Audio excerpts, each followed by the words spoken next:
Yes, yo. Good evening, good evening. Welcome to Buddha Palm TV. How you all doing out there, people? You good?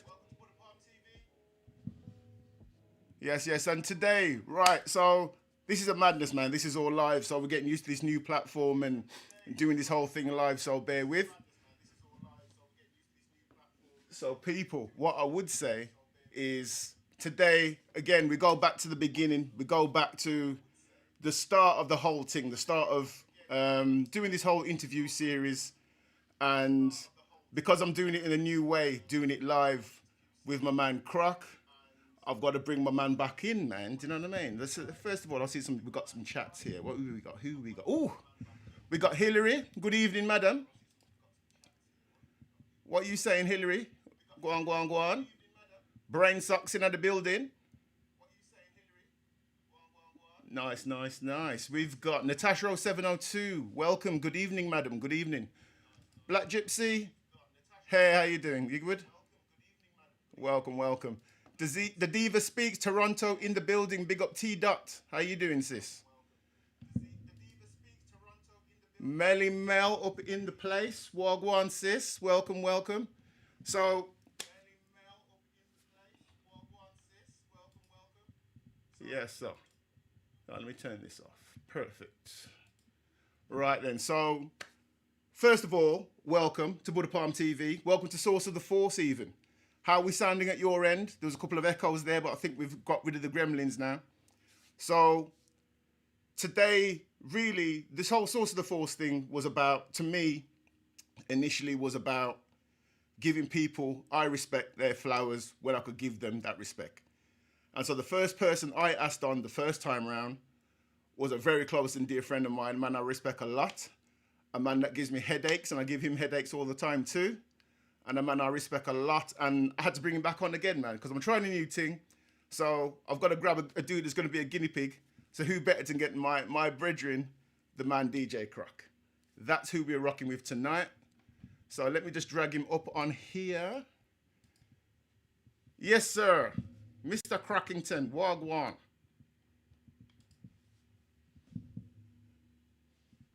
How you doing, bro? Can you hear me? Yeah, I can hear you, man. Could go a bit louder though, bro. How you doing? All right. How's that? Yeah, How's sounding nice, mate. All right, so I'm here the guinea pig again. Hey, in the nicest way. That's all right. I'll take it. You'll take it. You got to take it when you Good can. evening to all the people in the chat. Good evening, Easy Kerry, a.k.a. Black Gypsy, a.k.a. Tamu. Yeah. Big up Diva. Good evening, Kim. Big up, Kim. Good evening, Alexina. Good evening, Melly Mel. Good evening, Natasha. Good evening, Hillary. Hey, it's a nice turnout, man. Yes. I'm sure. Did I miss someone? Ian Morlin. Salute. Ian Morlin's in the building as well. Man. Big up Brain Socks. Brain Socks. Big up Brain Socks. Watch Party Massive. Big up Brain Socks, man. Big up Brain Socks. So, for the uninitiated, Source of the Force was a podcast that I was doing on Spotify and on YouTube, where I brought people on and interviewed them and talked about their influences growing up with regards to music, film, TV, and talk a bit about their life and the kind of sources of the force that sort of made them who they are today. Do you know what I mean? So my first encounter, my first sort of foray into this whole interview thing was with my brethren DJ Croc. And if we're going to go for season 2 and do it live, this is who I've got to ride into the war with, man. You know what I mean? My man Crockington. Crockelit. Oh, here we go. Croczilla. Here we go. Oh, my days. And it begins. Good evening, Karen James. Some more names for DJ Croc, man. Do you know what I mean? No, we don't need no more names. More names. Big up. Nah, seriously though, right? Do you know what I mean? This whole kind of journey on Twitch and on YouTube and stuff was all started by conversations with us together. And you know what I mean? Yep. This gentleman here is an inspiration to a lot of people. And I've got a lot of love and a lot of respect for the dude. Do you know what I mean? So respect. That's why I had to ask you first. But first of all, I knew you'd do it because, do you know what I mean? You're afraid of coming to chat and standing in front of a camera. So that's first of all. Second of all, I know you would do it well, and I know that, you know what I mean, you're 100% supportive of things that I do. You know what I mean? So use the first port of call. You know what I'm saying? All right, that's all good, man. That's all good, love. Man. That's love, man. That's all love. For real. So, got it. Just shout out Karen James again in the chat. Big up Karen James. Oh, is We have Karen to in big the up building? Yeah, man. We got to big up Karen. of course, man. We got to big up Karen James. Big up Karen James. How you doing, sis? I hope you had a good birthday. Hope everything was crisp. You know what I mean? So, Source of the Force, what we talk about is music, film, TV, places, people that were big influences on you growing up. You know what I mean? So I'm bringing Croc back because I think there were some stones unturned the last time. You know what I mean? It was the first one, so we kind of went through it, and I think there was gaps that we can fill today. You know what I mean? Okay. And plus, if you're being real about it, the last couple of years, man, have been mad. Do you know what I mean? And there's been a whole different part of the journey for the last couple of years with all the madness that we've all been going through. So Yeah.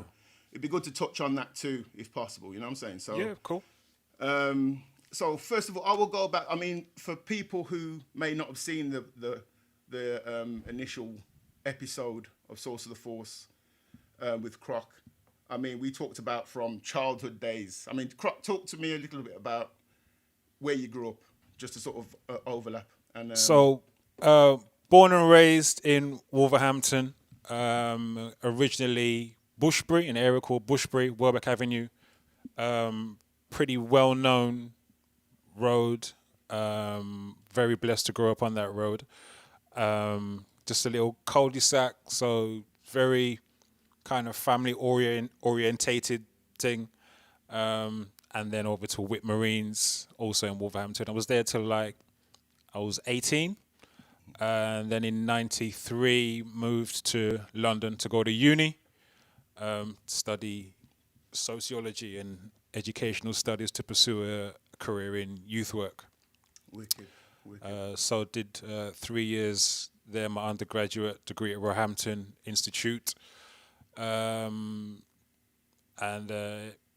I finished, I think I was back down them sides, up them sides for maybe like a month before I was offered a job back down in London. So I came straight back, Oh, took really? the job, Okay. and that was it. I've been here ever since. So was that there weren't any opportunities in Wolves at the time? So you There were more made the move, in but there's London. more It was down south. that's why I chose to come back. There were much more opportunities for work in London than there were back up in Wolves or the West Midlands. So Yeah. that was it. Yeah. And then, So going down to London, going down to the big city from little Wolverhampton. So how was that? How did you find that? Was it?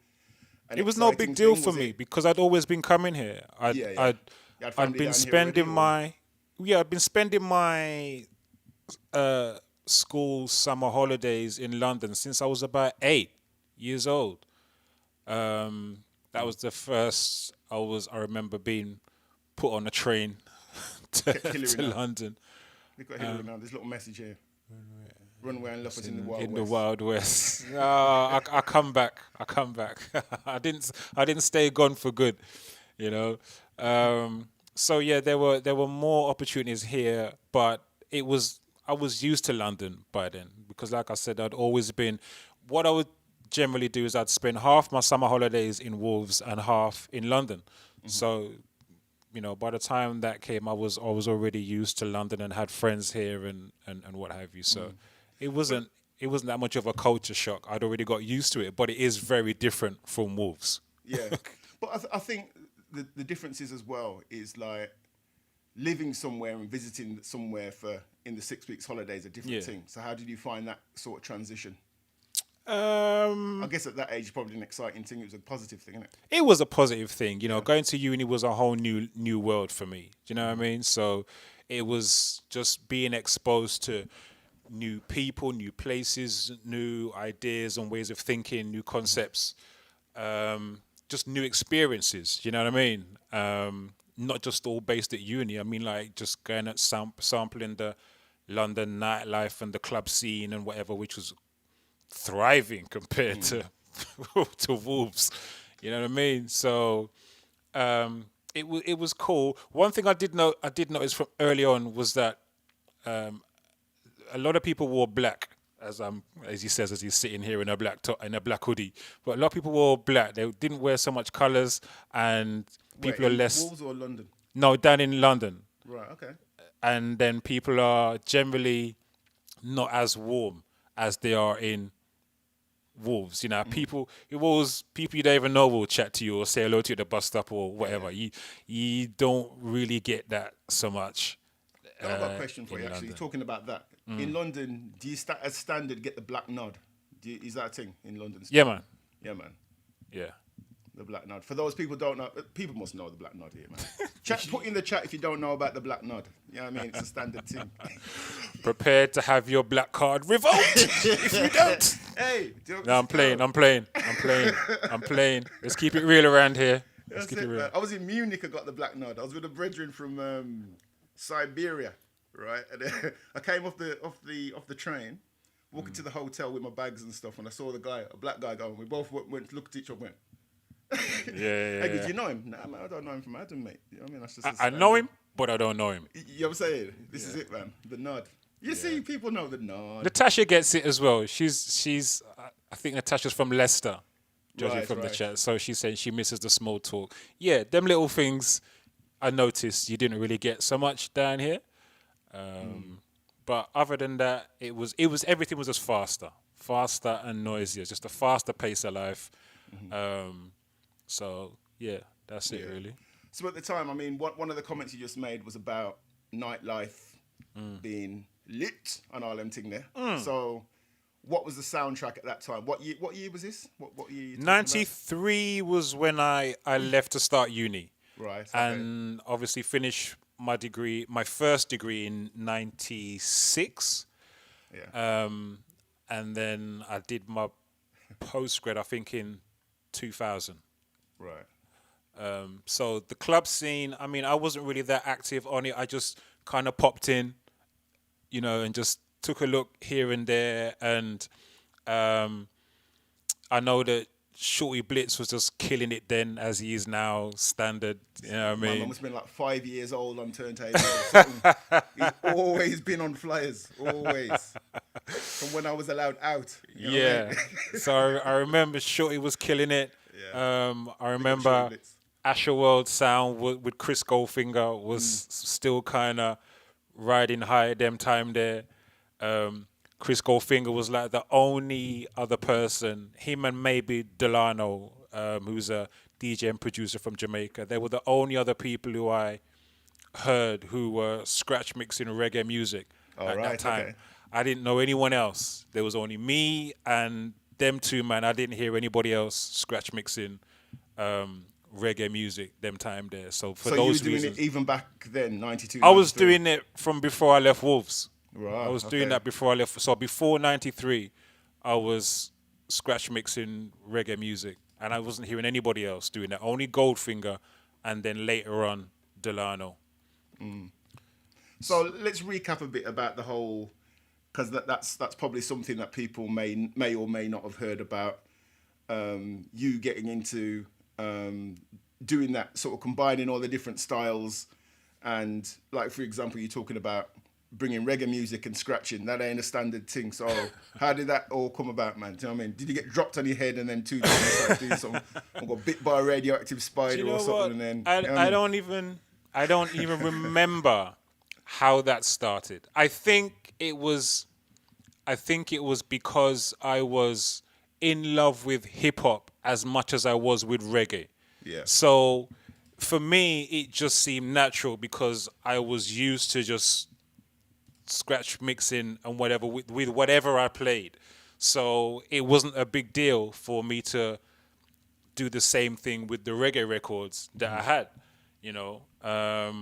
but it generally wasn't something that you heard anybody doing. People would do it with hip hop, people might do it with soul, funk, break beats, but you didn't really hear that with reggae. So it was just me practicing in my bedroom on my first set, and like I said, it was just natural for me. Sorry? What was your first set? What was your kit? Are we talking like some antique business? or were you cutting state of the art stuff right even back then? No. After we went through different stereos which you couldn't DJ on, and then after the stack system that my dad bought, Pride and joy business. I started kind of saving and scrounging, saving to buy stuff, but also borrowing and scrounging whatever I could from people. So I bought one Technics turntable for secondhand for 160 quid. That was £160 a whole heap as well. You know what I mean? Yeah. And I had one belt drive turntable, looked like something from Jashaka sound system with the wood around it. Nice. But it was real wood as well. It was wood. It was real wood with an S-tone arm and all of that. No pitch control or nothing. So all you could do was just that and take it off, and that was it. And I bought a mixer from Tandy's. Right. And I only bought it because it had sound effects. So that was it. The little and all them kind of gun sound effects and all them kind of thing there. So that was it. Yeah. That was it. You couldn't really mix properly because one deck had pitch and I could adjust the speed and all that. The other deck, you couldn't do nothing with it. Wow. Yet still, I still did mixtapes, whole 90-minute mixtapes with those two turntables. Even though one of them, the speed, you couldn't adjust the speed at all. And you couldn't scratch with it because it was a belt drive. All you could do is let it play. And I still managed to do whole 90-minute mixtapes with those two turntables and the one that you couldn't do nothing with. You know what I mean? So when was your first sort of foray into playing live? I got asked to DJ one day at the Culture Centre in Wolves, the old Culture Centre in Wolverhampton. Hey, first of all, tell people about Culture Centre. What is this? What is this? What is this place, man? You know Culture you have to Centre. elaborate on that, fam. Well, as the name implied, it was the cultural hub, I guess, for black people in Wolverhampton. So everything went on there. We went to youth club there. When we were old enough, we went to big dance there. It was just a central spot for black people in Wolverhampton. I was doing some voluntary work for an organization called ACCI, the Afro-Caribbean Community Initiative, which is an organization that supports people from the African or African Caribbean community who are having challenges with their mental health. So they were doing a fundraiser one year, and as I was working there, they knew I did music. They asked me to DJ there, and there were a whole load of big name DJs for me at the time.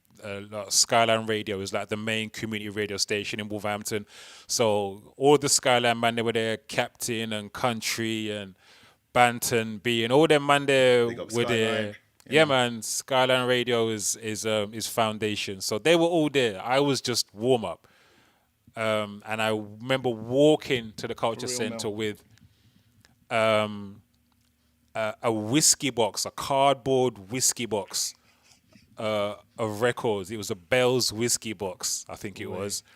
And I didn't want to walk on the road with all these boxes, so I walked the back roads, but that meant I had to climb over the dual carriageway with this open box of records in this cardboard whiskey box. Risk and kind assessment. of balance this thing as I'm trying to get over the dual carriageway in middle section and on the other side. Frogger. Yeah, it wasn't fun. It wasn't fun. But that was my first time I got officially called out of the bedroom to play, and I'm proud to say I smashed it. Absolutely smashed it. Yeah. I think I was getting some laughs when I walked in with this whiskey box, but on the way out, people were like patting me on the back saying, "Yo, respect. That was wicked. That was tough. Respect." So I was how like, old okay. were you when you did that? How old was that? I would have been about 16 or 17. Yeah. Yeah. Yes, Bigger G. Big up, sir. Bigger in there. Maximum. Bigger G. Bigger G. Yeah, man. So from there, what were the next steps? So you found out that you can do this thing live You're getting all the back pats, even though that you got the mech setup, man. You're still smashing it. What's the next step? I got asked to. Fathead asked me to. Fathead, big up Fathead. Big up Yes, Fathead. man. Fathead was the owner of Motivate Sound in Wolverhampton, and Fathead heard me play one day again at Culture Centre. Big up Mr. Mills. Welcome, bro. He big up Jim Mills. Yeah, Salute man. Jim Mills. Bless. Uncle Jimmy. In so Fathead heard me play one time at Culture Centre, and then he asked me. He said he wanted me to come and select for the sound for Motivate Sound. Mm-hmm. So I was honoured. Motivate is a big sound. It's big Wolverhampton sound. That's our year-to-year sound. Mm-hmm. You know what I mean? So I was honoured to be even thought to be good enough to select on such a big sound. So I said yes, and that was it. I didn't manage to stay on there long because you got Watty Killer in the building as well. Big up Watty. Watty Killer there. Yeah, man. Fire. Salute Watty. Respect my brother. Salute. So I played all of a sudden at age 18. I was the selector for Motivate Sound. Mm-hmm. But I wasn't able to stay there very long because at 18 is when I left Wolverhampton to go to university. So as I joined the sound, I was literally studying and revising to get into uni, you know. Yeah. And so unfortunately, I didn't stay as selector on Motivate for very long because I went on to London to pursue, you know, other things, other dreams. You know? Yeah. Wicked. So what sort of things did you learn from playing on a sound system? Because you know what I mean, that's like. It's hard work, mate. It's a lot of hard work. There's a lot of lifting moving up boxes and parts. being in the back of transit vans, isn't it? There's a lot of moving parts, mate. Literally, there's a lot of moving parts. But ultimately, coming from that background has served me well, and in the sense that when you're dealing with technical stuff, especially today, you know, the equipment for DJing and whatever and sound has got very technical. It's got more digital. It's not so much analog now. It's more digital now. So there's more technical components to this, and that has put me in really good stead, especially for live events. Because when things pop down, a lot of DJs don't know what to do to fix it or to put it right? But if you got someone like myself who's got a sound man background, we are used to things popping down and then you just find a way to rewire it or whatever and keep the party going. Keep the sound on and keep the party going. Just so hook up to a lamppost or something. Whatever. So I now also have a bit of a reputation for being that guy who not just plays music. He's the guy. When something goes wrong, my name is often called to fix it or resolve it or whatever. Do you know what I mean? And that's coming from a sound man background. I'm used to the technicals, wiring up this and that and what have you. You know what I mean? So in that sense, coming from a sound man background has served me very well. Yeah. So leaving Wolverhampton and going down south, right? So going down south, what were your connections down there? Who were you moving with? What things were you listening to? What were your influences? I wasn't really moving with anybody as such, you know, because really and truly, I'm in London, but them time there, Wolves. In fact, Wolves is still my home. You know what I mean? You know, so I wasn't really moving with anybody as such. I was pretty much a loner then, and I am pretty much a loner now. To be honest, I don't really move in a crowd. In terms of what I was listening to in '93, it was swing beat stuff. Give me, for instance, like who? I remember being at uni, and I think it was '95 that low key released an album called Back to the House, and it was the same year as Blackstreet releasing their first album. And those two albums for me were albums of the year. Those two albums, straight fire. What else? I started listening a bit more to hip hop again, Gangstar, Jerry the Damager, stuff like that. You know what I mean? So yeah, I was definitely listening to a lot of hip hop, R&B. I used to listen to Keith Lawrence's show. Keith Lawrence and DJ Crime had a show on. Oh gosh, it was Power Jam FM. I think it was a station I later played on myself in London, and it was called The Beatdown, and it was hip hop and R&B, slow jams, remixes, and that was a show I'd never miss because you know some people would run home to watch EastEnders or something. I would run home to listen to The Beatdown. Right? You see that now, right? That's something people don't do. We're so used to consuming things when we want to watch it. That's why it's mad people coming to watch this live now. Yeah. Because I know I don't normally watch anything live apart from things people on watch Twitch, it back. Yeah, watch it back. Yeah. Like Netflix, everything I consume like that. So no, this was on analog radio. This was I think before digital radio. So I had to run home or make sure I was in my yard when the show was on, and I would record it. I still have my cassette tapes are over there, as you can see. The cassettes? Yeah, and one of those tapes is The Beatdown. It says The Beatdown on it. Keith Lawrence and DJ Crime.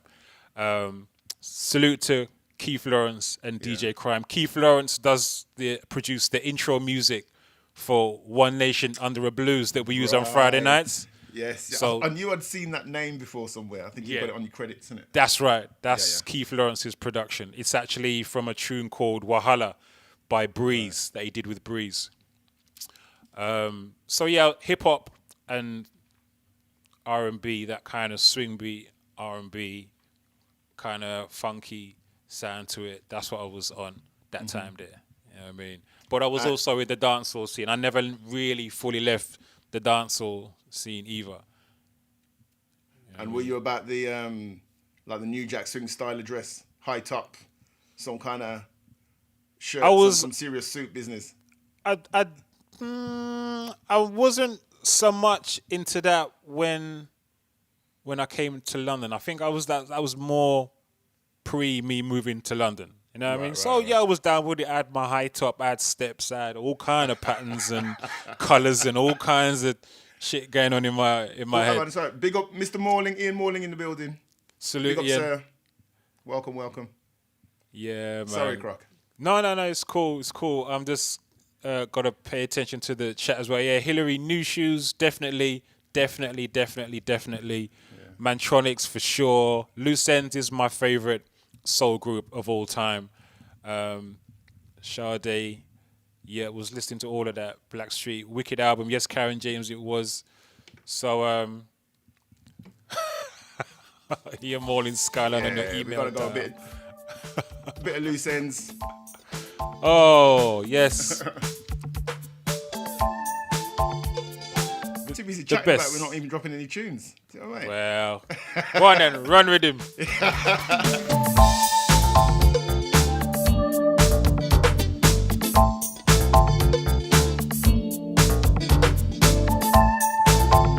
You still remember that, Hillary?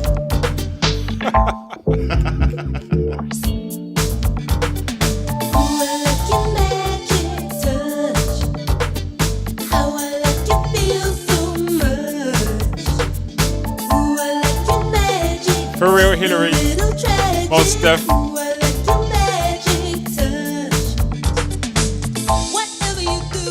Yeah, man. Loose Ends, my number one, my favorite group. You see, that tune does not age at all, man. It still sounds so crisp. For real. Wicked. So yeah, man, that was it. Yeah. That was it. So yeah, come to London, just more the hip hop and swing beat. That's what I was heavy into when I first came down. Yeah. Wicked.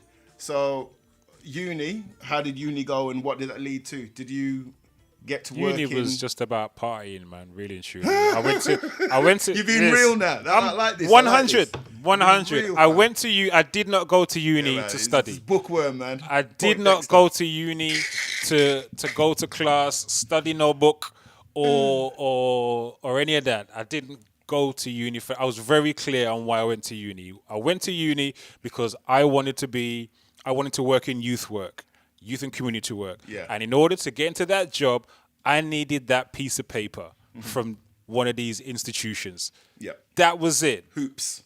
That was it. Hoops to jump through. I went to get a key for a door. Yeah. That was it. So I didn't study nothing. There's only one thing I remember from the whole 3 years of my first degree. And I was in a lecture about medicine in sociology. And I remember the lecturer saying, if you ever knew what they put in paracetamol, you would never, ever take it. Really? What? Yeah. You need to elaborate on that, fam. I didn't ask no questions. I didn't ask no questions. She was talking about the chemicals that are used in everyday pharmaceuticals. Right. What, as like the kind of the binding elements, the Ibuprofen, binding aspirin, things to put stuff like that. in. Right. Okay. So she said if you ever knew what they put in paracetamol, you would never ever take it. Yeah. That's the only thing I remember from 3 years, a 3-year degree in sociology and educational studies. That's it. Wow. That's it. Yeah, that's 3 years well spent, fam. That's good. Yo, listen, I had parties to put on every year, yeah? So I got more important things to do. Yes, hear me? Take this, fam. Yeah. You know what I mean? So that was okay. it. So did you go into youth work sort of post that?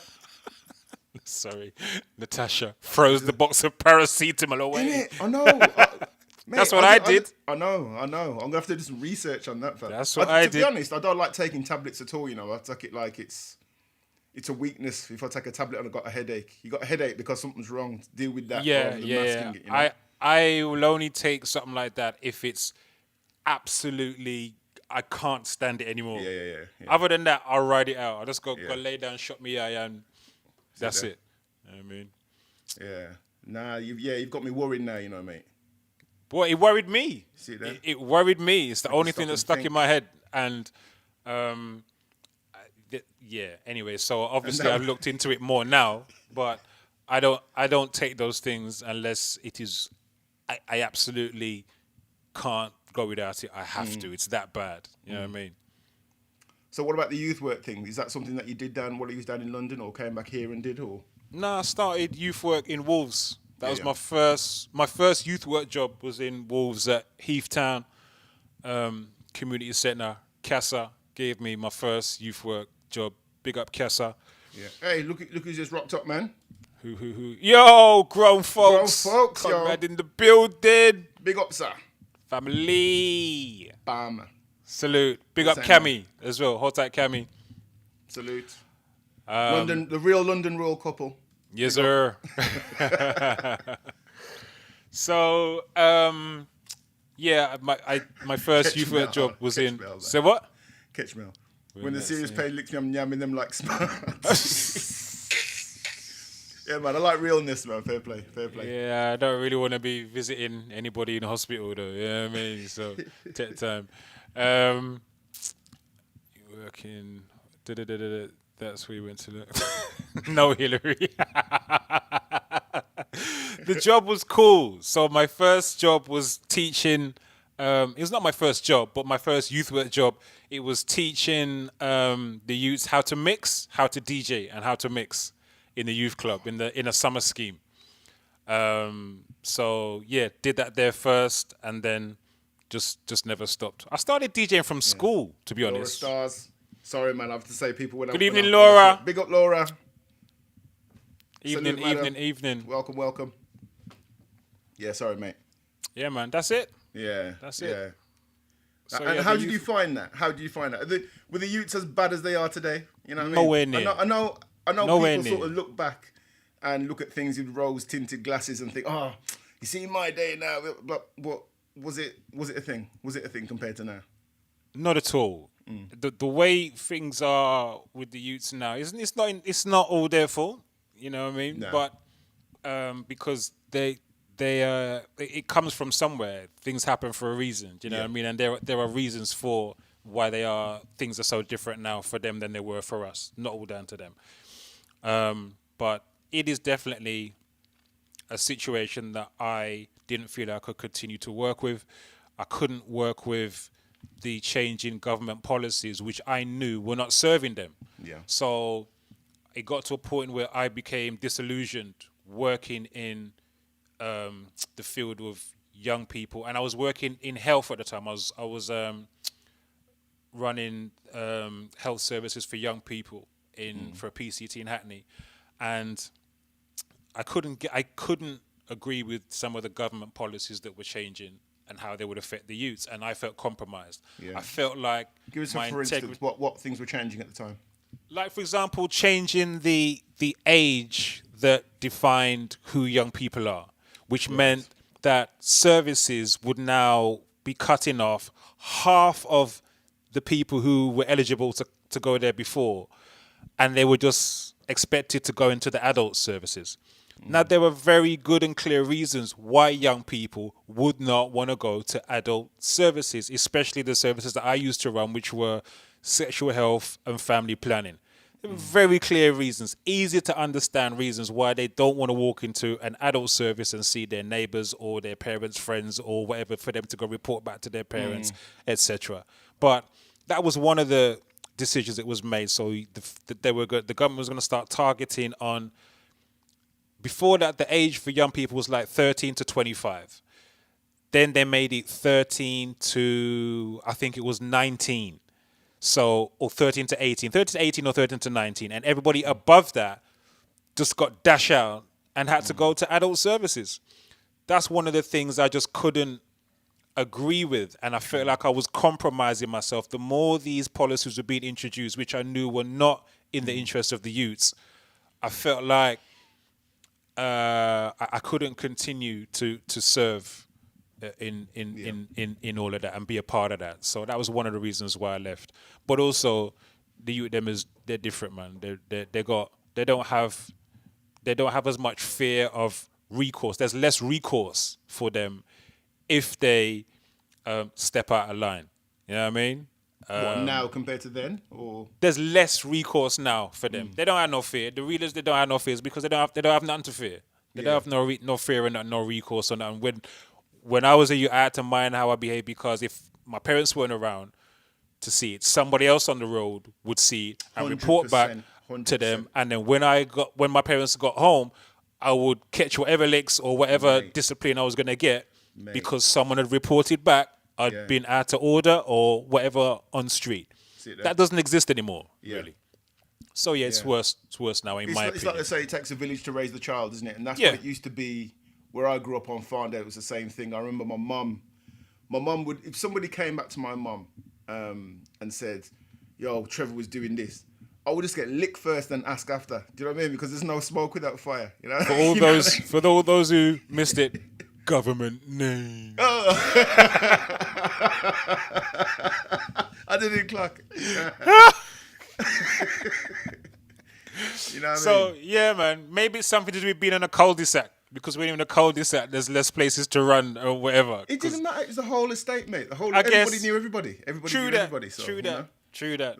That doesn't happen. I was talking about that the other day. It's like, you used to know your neighbour, your next door neighbour. If we lived in a cul-de-sac, you knew everybody. Yeah. You know, whether you got on with them or not, that was a different thing. But you knew everybody. Yeah. You know, I mean, I know my neighbours left and right, but anybody else, I don't really know them.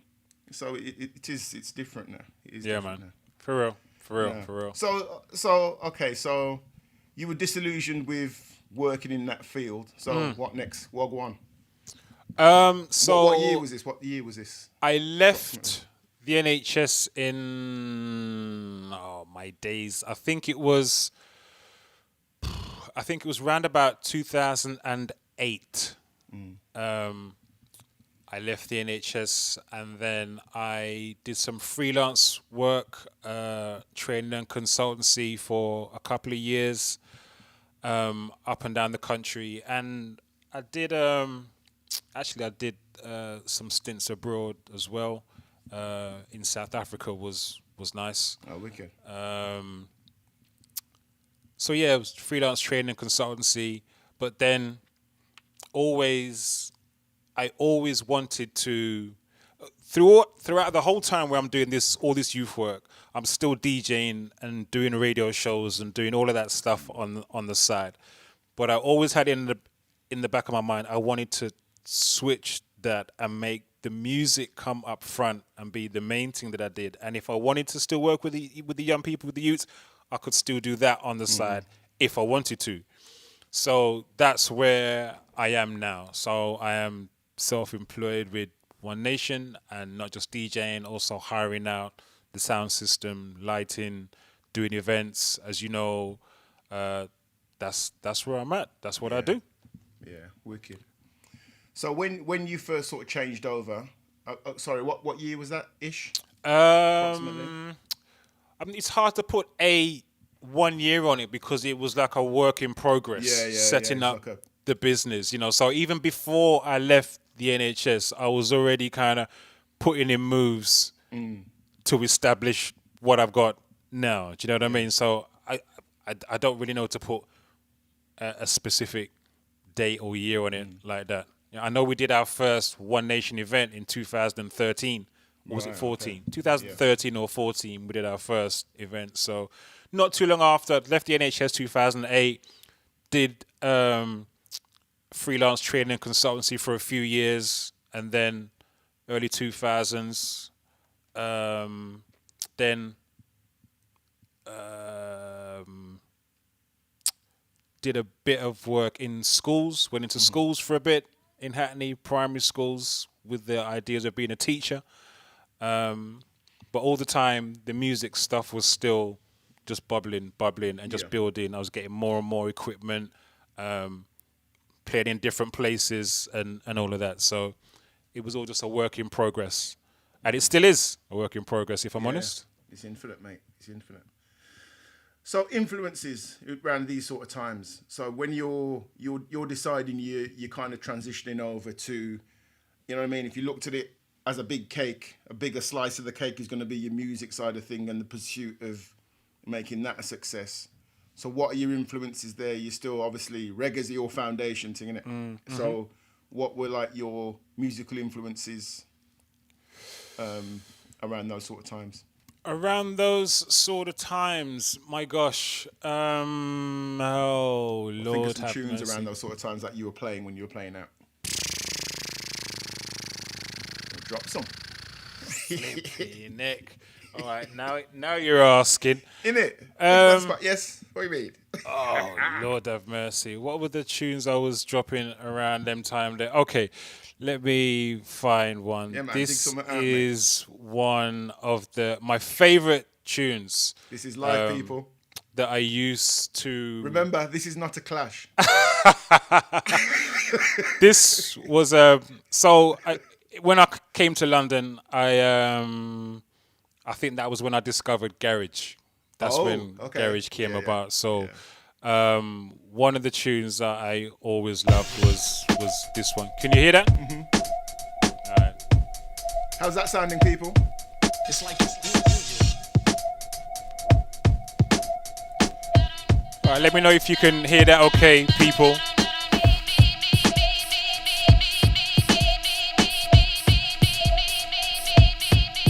Can you hear that? Little Star says, let's Little go. Son, let's go already. All right, this is Wookie.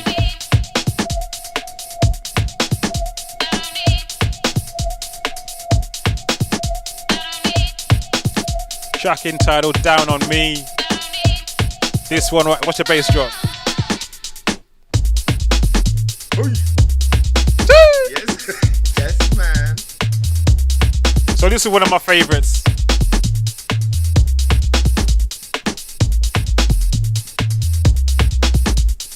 People in the chat loving this. Big tune. Yeah, this was a big tune. Big tune. Nice.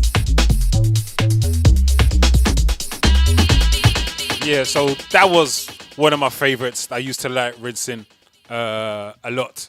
I And then, of course, there was the oh gosh, there was the hip hop stuff, and I remember. I'm trying to find it now. There was a Gangstar tune that I really used to love when I was at uni. I discovered it when I was at uni, and I'm trying my best to see if I can find this tune now. Nope, nope, nope, nope, nope, nope, nope, nope, nope. I must have it. I must have it. I must have it. There it is. Okay, so this was one of my favorites as well, Gangstar.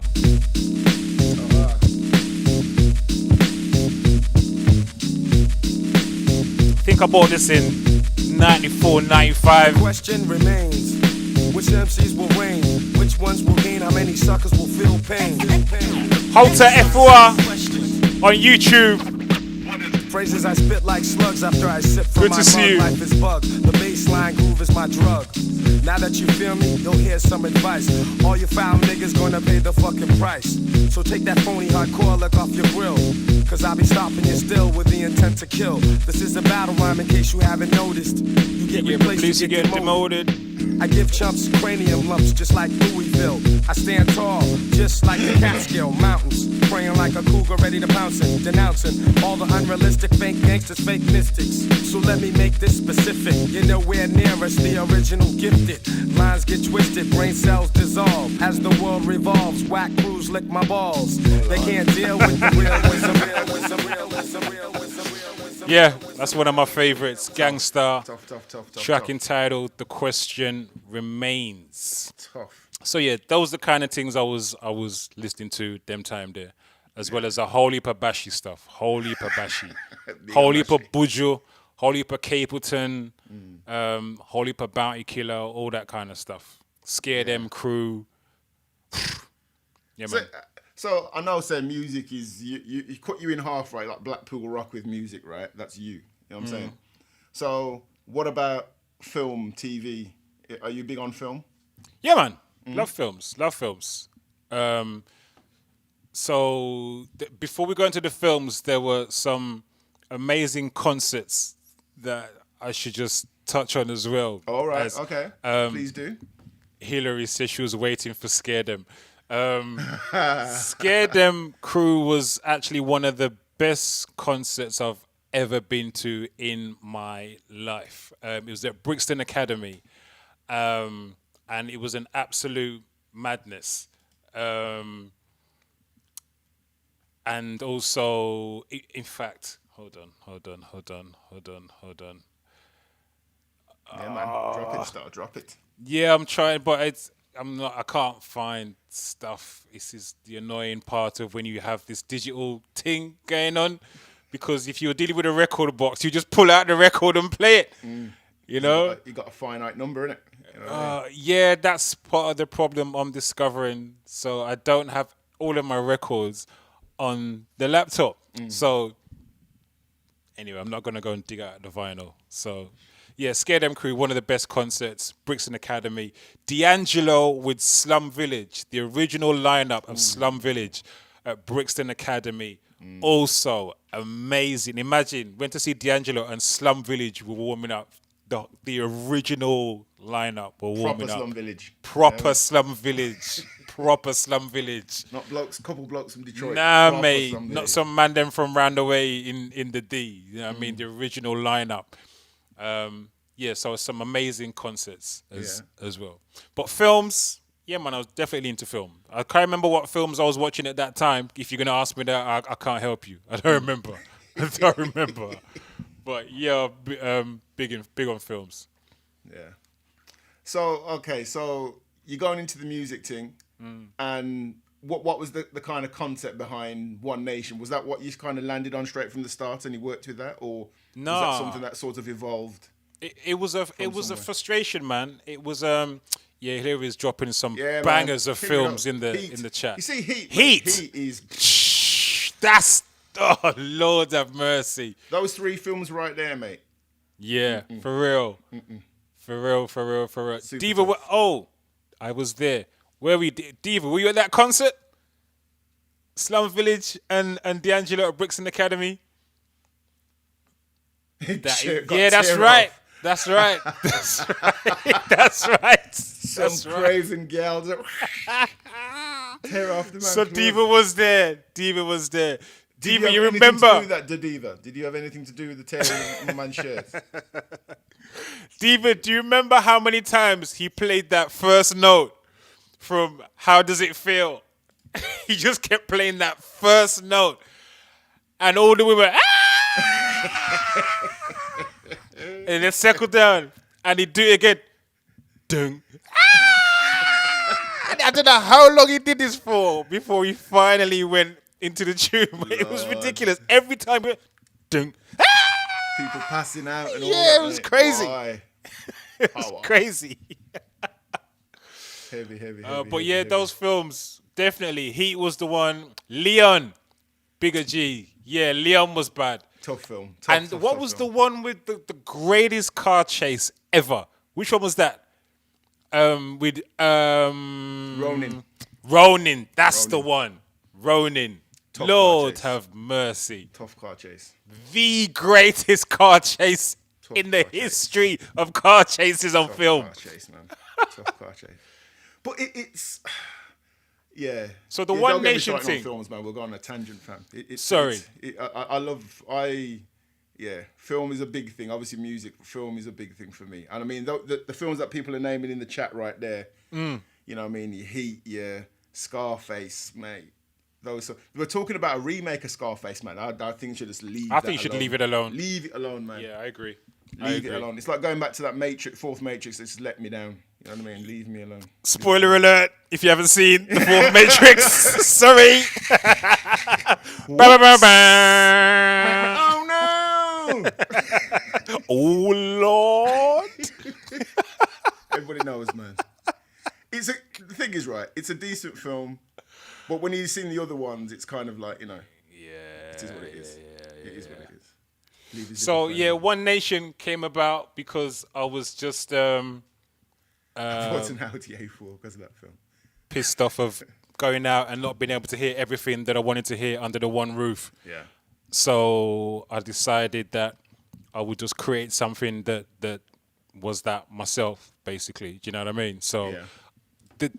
there was too much of, if you're going to go hear the old school soul, you're going to go to an old school soul rave, and that's pretty much all they're going to play for the night. Or it's a hip hop thing, and it's primarily that they're going to play for the night, or whatever. I wanted to go somewhere where I could hear everything and anything, where you could hear loose ends and tenor saw in the same dance, as well as Wookie, as well as, I don't know, Dennis Brown, whatever. You could hear all of that shit in one place. You know what I mean?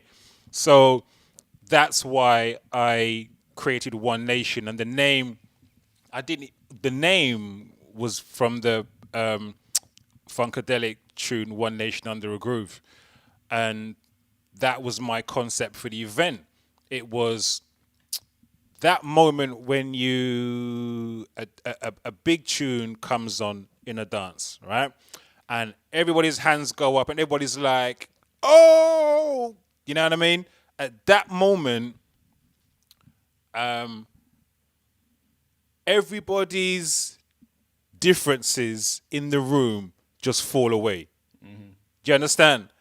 Nobody cares who you are, where you come from, or where you look like, or whatever. In that moment, everybody's united under that tune, whatever it is that's just dropped. And so that's why I wanted to use that name from that tune, One Nation Under a Groove, because in that moment, everyone in the room or in the dance is like one unified people under the banner of this music. You understand? So that's where the name came from, because that's really what I was trying to create. So hence, One Nation as a brand promotes unity through music. That's what we do. Yeah. And No, the that's tune I was looking for before was this one. Oh, you found it couldn't now? find- yeah. Go on, run it, man. Hold on. Wait, I read the box cover. I'm getting confused with too many laptops around here. You got on extra This was it. multiple laptops, mate. Remember this one? Sorry, look at my friend. Man, no play them thing there, no. Lord God, you see it? I don't, me no. When some boy like one of my girl boy, ya. Nose a bore, this big jump curl thing. I returned from scare them and guess what? Lord Remember this? God. Bad man no dress like girl. We no bore nose and we no bleach face and we no wear drop curl. Well, some freaky boy this have When they did this? bad man no dress like girl. We no bore nose and we no bleach face and we no wear drop curl. Well, some freaky boy this have What a killer, you know. me look bush and bashy. Now me Moschino and me latest Versace. We no bore nose and we no too Jerry. Natural as me born, so me gyal them tell me, hey yeah. Some boy them get drowned out, them face go bleach out. They on a wrong road, look like a gyal. When him a go out, them mistake him the king for gyal in the crowd. Scare them, we no dress like girl. Yeah, man. Big tune. Them tune there. I never let go them tune there, man. So, was them the kind of tune that you was dropping at dance? Early doors, One Nation? The first One Nation was at a big venue called the Coliseum. It's not there anymore, and we didn't even have the main room. But we started off there. What were we playing? I think we were playing a lot of house, hip hop. Yeah, there was a lot of house, a lot of hip hop. Melly Mel can help me with this as well because she was there. But I think, yeah, I remember we played a lot of house, a lot of old school soul. We played like Sounds of Blackness, Mantronics, which is some of the names we've seen in the chat already since evening. So there was a lot of that stuff. Yeah, a lot of up-temp stuff. A lot of the stuff that we play on the old school hip-hop Raid Train on Wednesdays, a lot of that kind of stuff. Yeah. So that's what it was Melly about. Mel saying, asking 90s swing. Yeah, there was a lot of that Them stuff. kind of vibes. Yeah, man. Yeah.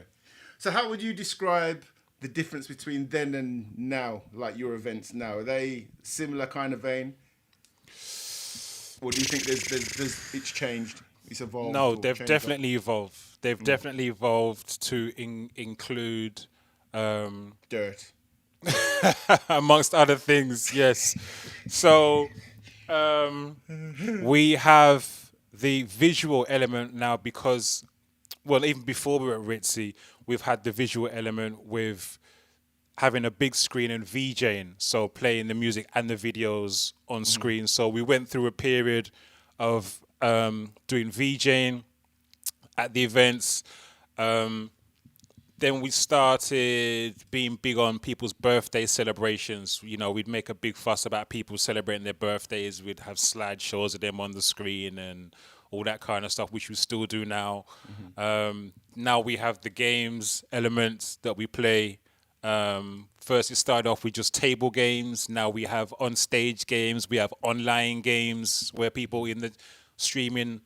We stream now as well from the events, and then the people on the live stream can join in the games with the people in the room. Definitely. Yeah, so it's changed a lot, and the music has changed a lot as well.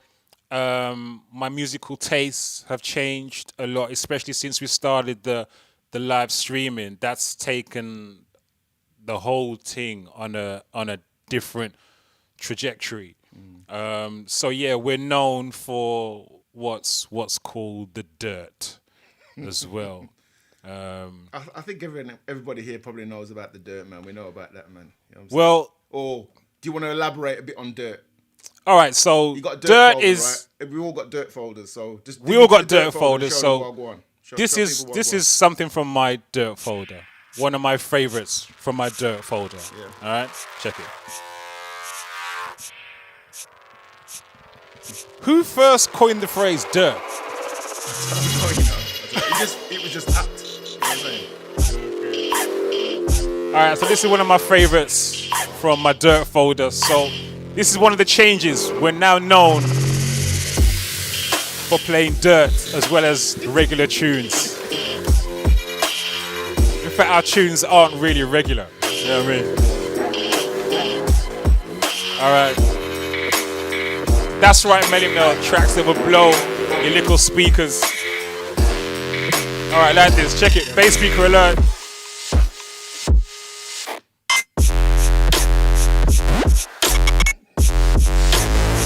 So unnecessary. Yo.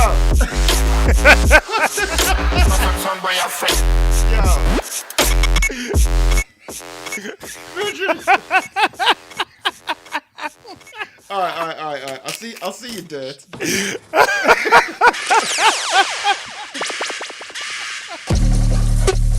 Oh, Lord.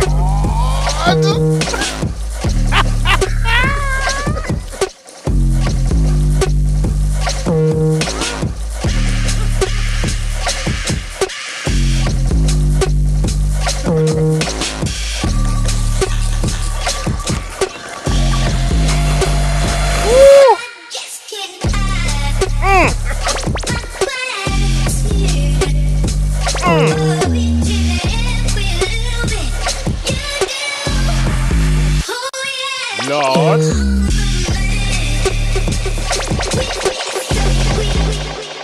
Yes. So for anyone that didn't understand what the dirt is, That's the Dirt. that's the dirt. That's Dirt.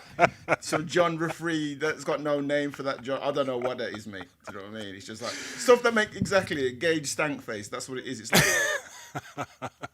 that's what that is. How did we? Do you know what? Before I've got to say, before we even started streaming and doing that thing together, right? I'd even listen to stuff like that, you know. Didn't even really listen to it. You'd hear it, you go, "Rah, that's." But do you know what I mean? That was never in. I'd never discovered it collection, never until discovered we that started vein. streaming. Yeah, seriously, man. Yeah, we were just playing some different stuff. Remember, we got into this from watching the Neo and Indie man do their thing. So big up up to the James Neo and Leng, Indie crew. Sweet Pea, Father Leng, Sweet Cookie. Yeah, man.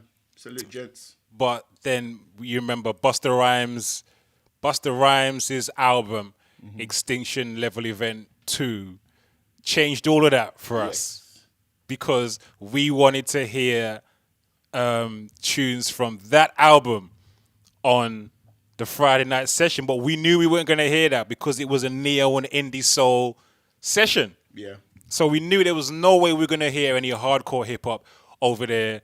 So me, you, and Beat Pusher, we just decided, well, let's do our own.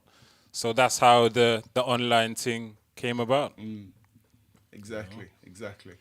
And the whole streaming, I was just trying to look for some Busta from that album. Do you know what I mean? Well, it took a bit of time to find it. The whole kind of, like you say, the whole premise behind it, that was mad because it was literally a conversation on the Sunday. And then 2-2s, the Friday we were streaming in it. It was just, there was no log. For real, There was it's no true. thinking. It was just boom. We just did that. We just did it. It was mad. Yeah, it's true. It was less than a week. Yeah. Less than 1 week, we had was the talking about conversation it, just did like it. this on the Zoom. And then by Friday, we were doing it. That was it. It was mad, mate. It was crazy. But it was so much fun. The first one, look back at those ones now. It's crazy, man. Yeah, I'm gonna do a best of One Nation. I'm gonna show those early behind the scenes things and show people just how distressing it was. Just how distressing it was getting this thing off the ground. Yeah. But also it served the purpose because, you know, those Zoom calls came about because you, man, that's you, Beat Pusher and G-Force, Leroy. Yeah. Big up Beat Pusher and G-Force, man. Big Salute. up G-Force and Beat Pusher.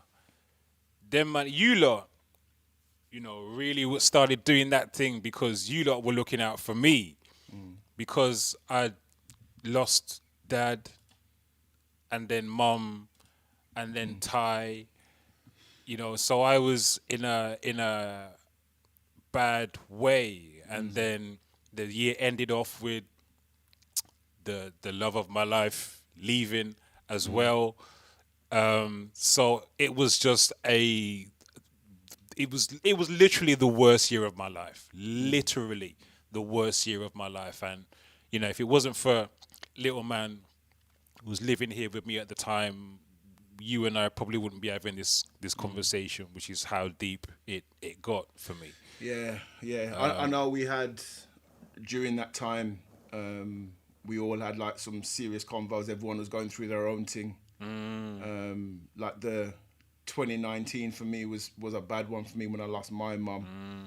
And you were there for me for that. Do you know what I mean? I remember at the funeral, you rocking up. You didn't even say you was coming down, man, or coming up, should I say, from London. And you rocked up, and that made me cry even more, Star. Do you know what I mean? If that's even possible. You know what I mean? Seriously, man. I laugh about it now, but that's just, it's messed up. Do you know what I mean? Yeah, I know, man. You know what I mean? Certain people are, you know what I mean, gold. You know what I mean? And you're in that category, bro. Well, brother, like I said, it was like I said, Wolves is always my home. You know, I've lived now in London. I've lived in Brixton now longer than I've lived anywhere else in my life. Wolves is always my home, though. You know what I mean? So it's just a different energy with you, mans. You know, because we grew up together.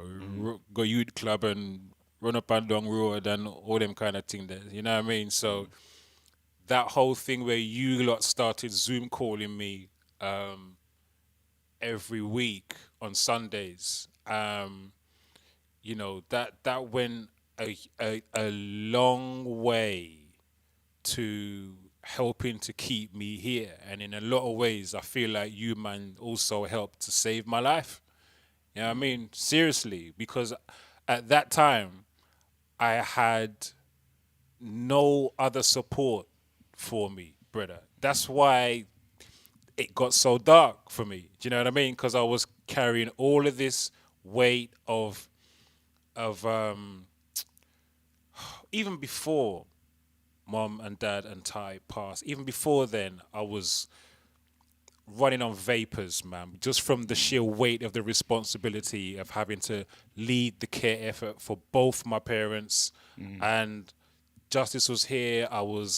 He was living with me. I was homeschooling him, and trying to make sure that them partners' needs were all met as well. I was carrying a lot, too much, way too much. Oh man, it's a lot. We'll just get boring if I go into it. But you know, it was the end of that year. I had nothing, man. And the main reason why I was so bad is because I had put no support in place for myself. I'm trying to support everybody else around me, making sure everybody else is good, and I got nothing in place for me. But you, man, doing that Zoom call once a week, that was literally all I had at that time. You understand? That's all I had. So, you know, you man played a big part in helping to keep me here, man. Real talk. Real talk. And it was only through that I discovered that this was something I needed to do. I actually need to talk more. I need to talk to people more. I need to get all of this stuff that I'm walking around with out. You know what I mean? And it was only through doing those Zoom calls with all of you every Sunday that taught me that. Now I've discovered what I need to do. You know what I mean? This is what I need. 100%. I'm exactly the same. And I think it's a thing. It's probably a man thing. Like women don't tend to have this issue as much or as regularly. I know my daughters tell me everything. Sometimes they tell me too much. You know what I mean? When I've got something wrong, something's on my mind, and you know what I mean, I'm under pressure, I just shut up. I've kind of, I don't know if you're the same, Croc, but I kind of think, well, if I don't put that shit on anybody else, that's cool. Do you know what I mean? Let me just deal with it. But like you say, the whole sort of talking thing is something that's necessary, man. You got to release that pressure valve, man, because that pressure can just crush you, mate. You know what I mean? Yeah. And what you went through with all of that, just sort of chain reaction of Shegras that went on 2020, mate. Yeah. Yeah, it was. You couldn't make it up. You couldn't make it up. Mad. You know what I mean? Losing one parent is enough, but then to lose. In fact, it was like the day I was going to finalize the funeral arrangements for Dad is when Mum died. You know what I mean? So, and now all of a sudden, one funeral now becomes a double Mate, funeral. mate. Do you know what I mean?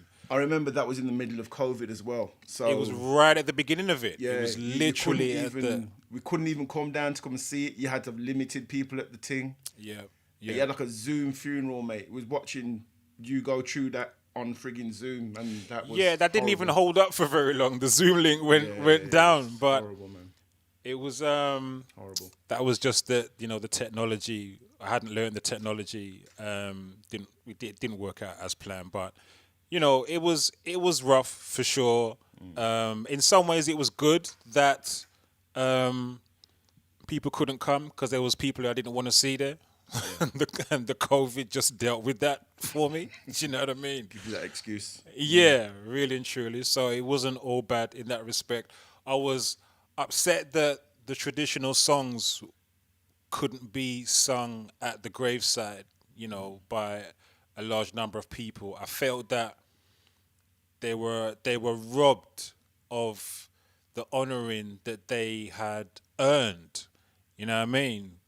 Given all of their sacrifices and commitments, not just to themselves or to us as their children, but to this country as well. Especially considering the ways that they were treated when they came here.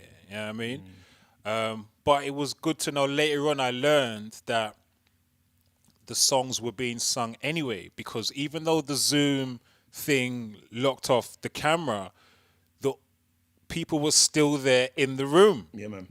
Yeah, man. And so I didn't even know that people stayed on that Zoom and they were talking and paying their tributes and singing the songs and all of that. I had no idea while I'm at the graveside, I had no idea that although I couldn't hear the songs were being sung and the tributes were being paid at the right time. You know what I mean? So, but I only discovered that later when I discovered a recording of the Zoom, which I didn't even realize I had. So then I was able to listen back and realize that actually this was all happening at the time. And it's just amazing to think that, I was feeling a way that they were not getting that at this time, but actually they were getting it. You know what I'm saying? Yeah. Through this whole internet streaming thing, you know what I mean? Zoom. Yeah. Crazy times, man. Crazy times. Man. So crazy it was funny how this whole thing came about, through really adverse circumstances. But, some beautiful things come out of it as well. We got this whole new community of people on Twitch and YouTube, whatever. Yeah. We wouldn't know these people if we hadn't started this. You know what I mean? So, and now for us to start meeting up in person as well it's a beautiful thing, man. It's a beautiful thing. So I give thanks for that as well. Yeah. You know what I mean? So what would your takeaways be from this past 2 years? Obviously, everyone got licked by this COVID thing. So, do you know what I mean? How did that change your kind of thought processes, how you go about your day to day after that? Obviously, you've been through some major traumas and stuff, but what are your learnings after that? Did it change how you are, how you perceive things, how you do things, how you operate? Yeah, you can't go through something like that and it don't change you. You know what I mean? You can't go through that level of grief and trauma and it don't change you. You know what I mean? How it's changed me is at the moment where I am now, I would say I am, how would I say? I am more aware of most things around me. I'm aware of the shortness of life, although I had that already because my brother died when I was in my last year of school, so I already kind of knew about bereavement and grief and all that. But I'm definitely feel more aware of everything in life at the moment. I'm more aware of my thoughts, my feelings, and processing those things as opposed to sometimes being a slave to them. I am just opening up my mind and my heart to new ways of thinking, new ways of being. The main thing I think is, as I said before, I'd put no support in place for myself in 2020 and the years preceding it and afterwards. Well, I did afterwards, but that's my biggest takeaway, was to never be without support, never be without people who you can talk to. You know what I mean? That was my biggest problem, was not having people that I could talk to and support me with all what I was dealing with at that time. So now I have a great network around me. I will make sure I will never be in that situation again, because it doesn't just affect me, it affects everybody around you and everybody connected to you as well. Because if you're not in your right mind, then you're not thinking straight, then it's going to come through also in the things you say and the things that you do. And that also affects everybody around you as well. You know what I'm saying? So that's the key thing. For me, that's the key thing. You know what I mean? And so I watch different things. I don't watch the same things I used to watch before. I used to watch news a lot and foolishness. I'm more the news. A lot of the news is mainly foolishness. Yeah, it's true. mainly foolishness and propaganda. It's foolishness and propaganda. So News and other foolishness. yeah, that's what it is. That's Indeed. what it is, man. I feed my brain different material. I follow different people. I follow spiritual leaders. I follow Buddhist monks. I follow a spiritual leader called Muji. I even watch a lot of Russell Brand stuff. He's very political, but also he's also very much into spiritual awakening and things of that nature. So I follow different people. I listen to different music as well. I don't just listen to dirt. I listen to other I was about to say, stuff. man, where's the healing in that? There was no healing in that bass line, fam. You know what I mean? Don't get it twisted. Yeah, that it's therapeutic in a different way. Yeah. Different way, more in a kind of violence way. Violence. You know what I mean? But I listen to different kinds of music as well. I have a lot of 528 or 525 kilohertz stuff on just in the background. Elaborate on Yeah. that, because like we were talking about this when I was down there last. Elaborate on that. So 528 kilohertz is supposed to be like a healing frequency. So it's something that I play a lot. You can go onto YouTube and just put in 528 kilohertz and you'll get different videos come up.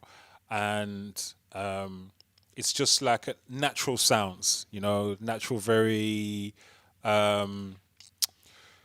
healing sounds, therapeutic healing sounds. So I just have that in the background a lot when I'm just in the yard, just do my regular daily stuff. So I now meditate, usually in the mornings. I eat very differently.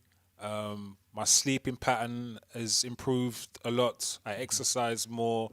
I'm just more conscious of looking after me, because that's my biggest problem. I was neglecting myself, you know what I mean, for too long. And, it wasn't pretty when it all just kind of came to a head, or, I was just in a bad place, man. So now I guess that's the best way to sum it up. I look after myself much, much better than I did before. Yeah. Yo, thanks to Diva. Some beautiful comments coming in, man. Thanks to Diva and everyone with the positivity, man. Hillary B, I think, made a comment earlier too. Yeah, it's crazy, man. I mean, like, for example, you obviously were looking after your parents as they were you know what I mean, sort of deteriorating, similar to me looking after my mum. Did you find sort of the sort of time leading to them? I look back now and I look at the kind of, with my mum, it was kind of over a period of say 5-6 years, the sort of deterioration happened, and it was gradual up until the end, and then it was quite rapid, you know. And I kind of think that that time, it took more out of me than I actually appreciated until after the fact. Do you know what I mean? Yes. You know, like when it got to like sort of pandemic time, after the funeral and the dust kind of settles a bit, and you just realise that, yo, I'm done. You know what I mean? I didn't have any fight left. It was like that. Yeah. Because it was kind of like you'd go to work, come back, go and see my mum, sort out what she needed sorting at the yard, argue with her because she hasn't taken the tablets, come home vex, raise my kids for 15 minutes and repeat. You know what I mean? That was my day every day. You know what I'm saying? Yeah. And like obviously like my sisters would help out and stuff, but that's how it just was, you know. And seeing that and it get worse and worse as over that length of time, I never really appreciated when you're in the middle of it. You just do it because that's what needs to be done. And it wasn't until like after the fact that you realise that, boy, That's right. that's rinsed me good, That's and, right. good and proper. It was You the know same what I for mean? me. It was exactly the Yeah, it same must for be, me, man. brother. Yeah. I didn't have any time, or let's say I didn't make time. I didn't make time to pause or reflect on what I was dealing with in leading that carer for mum and dad, you know. And it was very, very complex, you know, very complex set of circumstances. I even ended up having to face off against relatives in court over financial skullduggery that was going on with Doggery, sir. well, yeah, with my parents' money. You never want to have to face off against relatives in court, man. It was a horrid experience, but it just added to all the stress I was already under. Do you know what I mean? Yeah. So I didn't make time to really stop and reflect on what it was doing to me. And like I said, I didn't have that space to do it because I hadn't created that. I wasn't we weren't doing the Zooms at that time until later, until mum and dad had passed and Ty had passed. So before that, there was nothing. So there wasn't even a space where one of you, man, or someone could say, "Yo, how do you feel about such and such?" Just that. Do you know what I mean? Yeah. How you feeling? What are you gonna do about this, or how you feeling about? There was no space for that really outside of my yard, and I needed something outside of the yard. Do you know what I mean? I'm specific, just for me. And I didn't have that. So like you said, a lot of the time we just on autopilot. Yeah. So Just I do gotta it 'cause go it needs doing. look for dad, look for mom. I gotta buy all the stuff that they need and bring it to them. I gotta attend this meeting for them with social services and this and da. I gotta reply to this email for them, and it was a lot, man. It was a lot. Yeah. Big up to everybody with the positive comments in there, man. It sounds like people have been through similar situations and experienced like the death money family equation. If you know what I mean? Yeah. Triangle of Shegris. You know what I Yeah. mean? Yeah. It's a common thing, unfortunately. It's a common It thing. is, man. It is And a I common think, thing.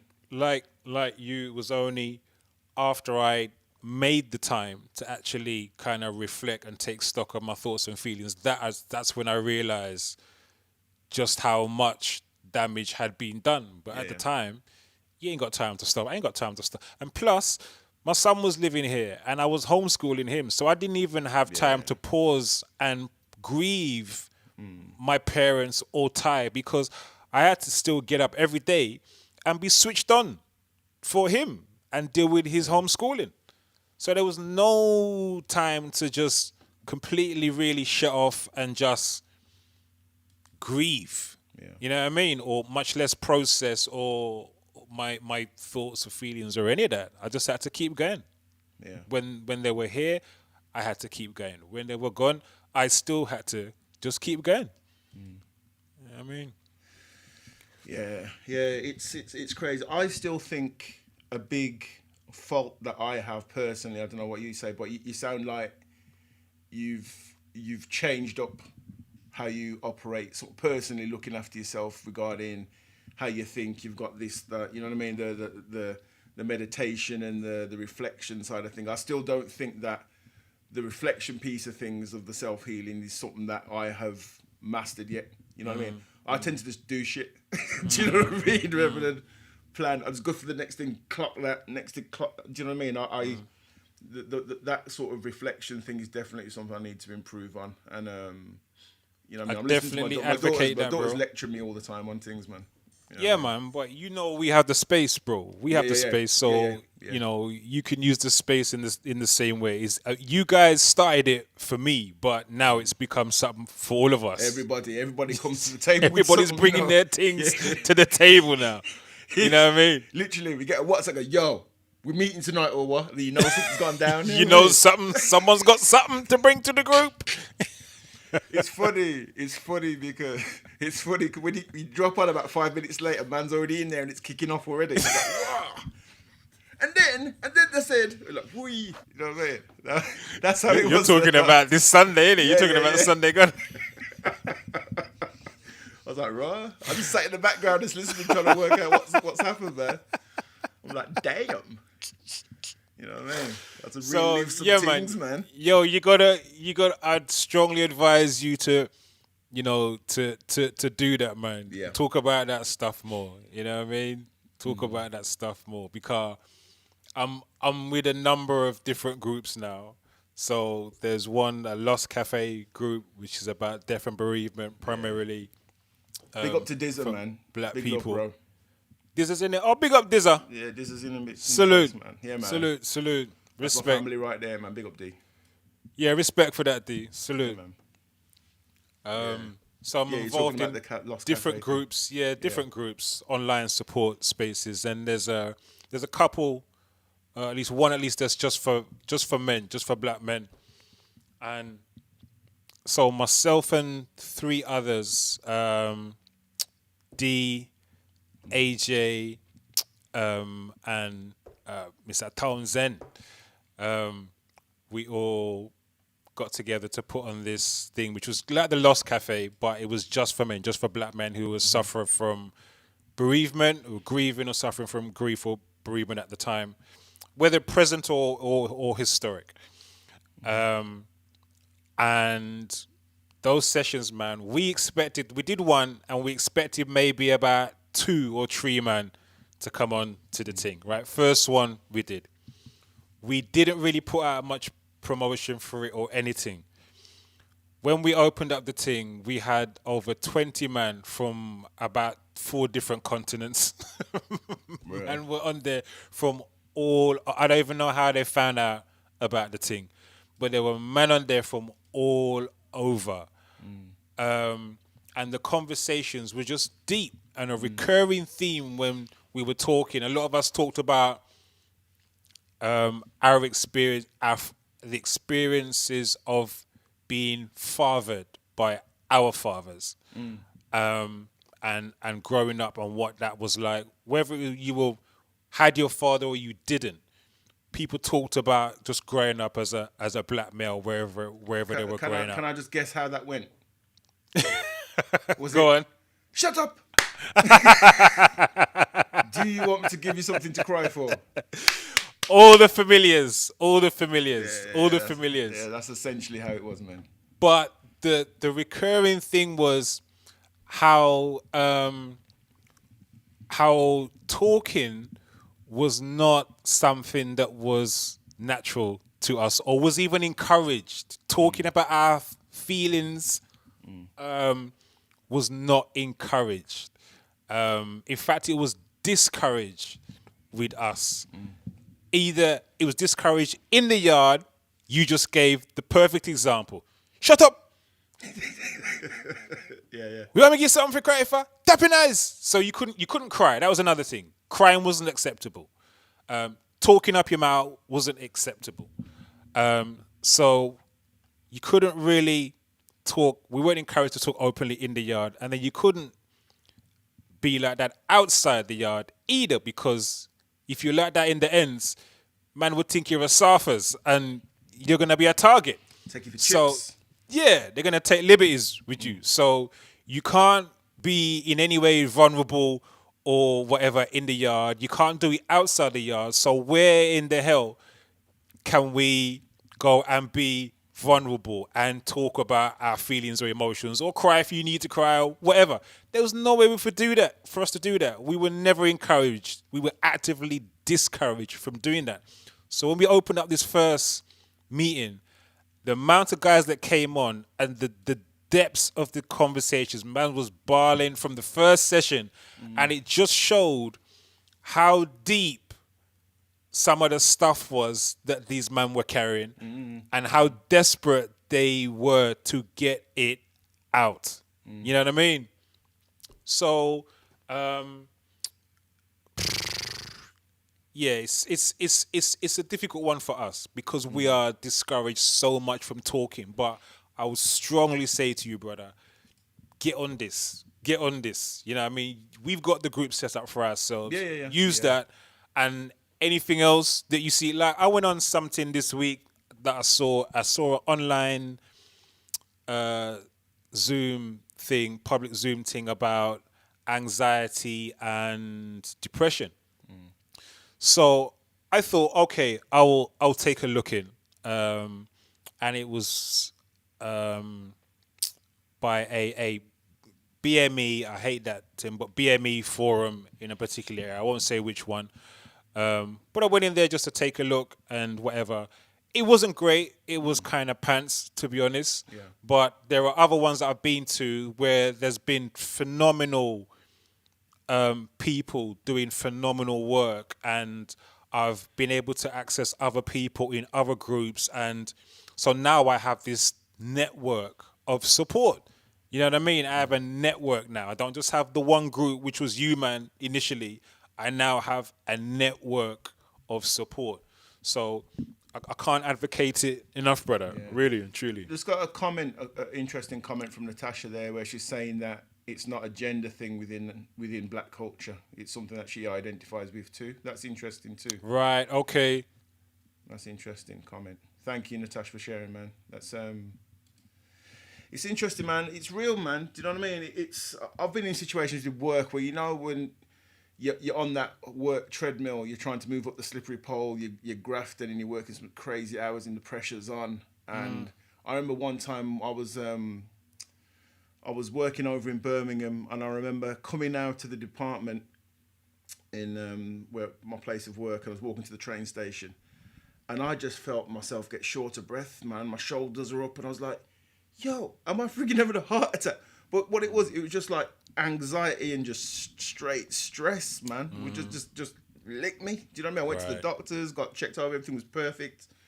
It was just stress of the moment of coming out of work, and finally in my body, it was kind of like the autopilot of dealing with whatever stressful situations I'd been in work in, coming out, and the walk down kind of like switched off those like adrenaline glands kicking off and making me cope with the thing. I just like shut down, mate. You know what I mean? Yeah. And that's when you realise that, you know, you go on the treadmill and you're doing the gerbil thing for a time, and some people have a higher tolerance to it than others.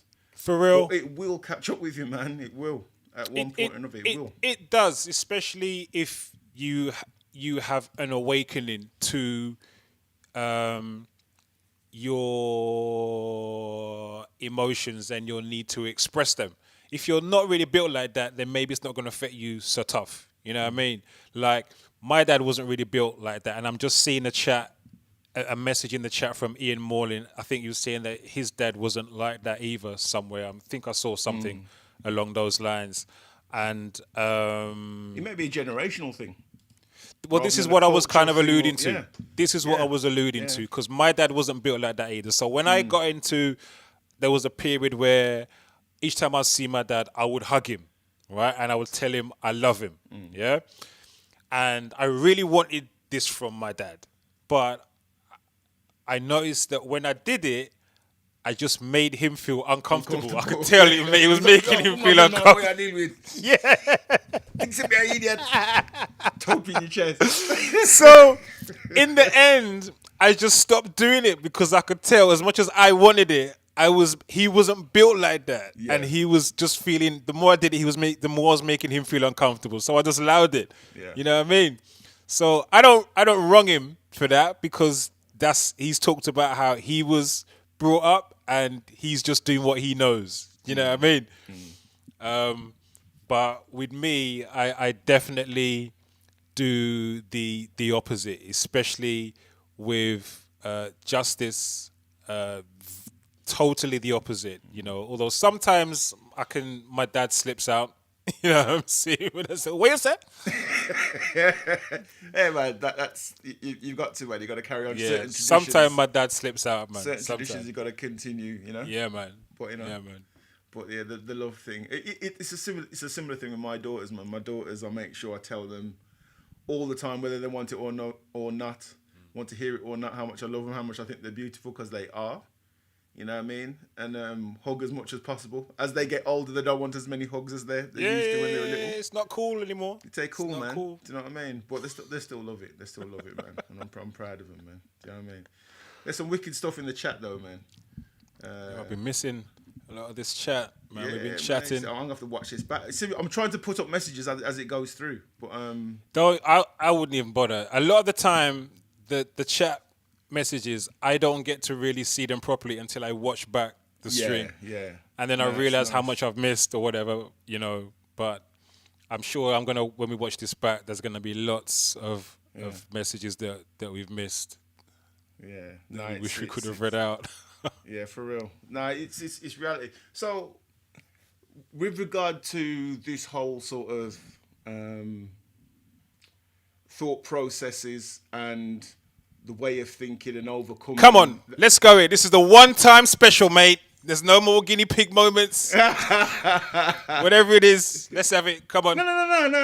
I'm not gonna do nothing awkward. We are doing it. So what I'm saying is,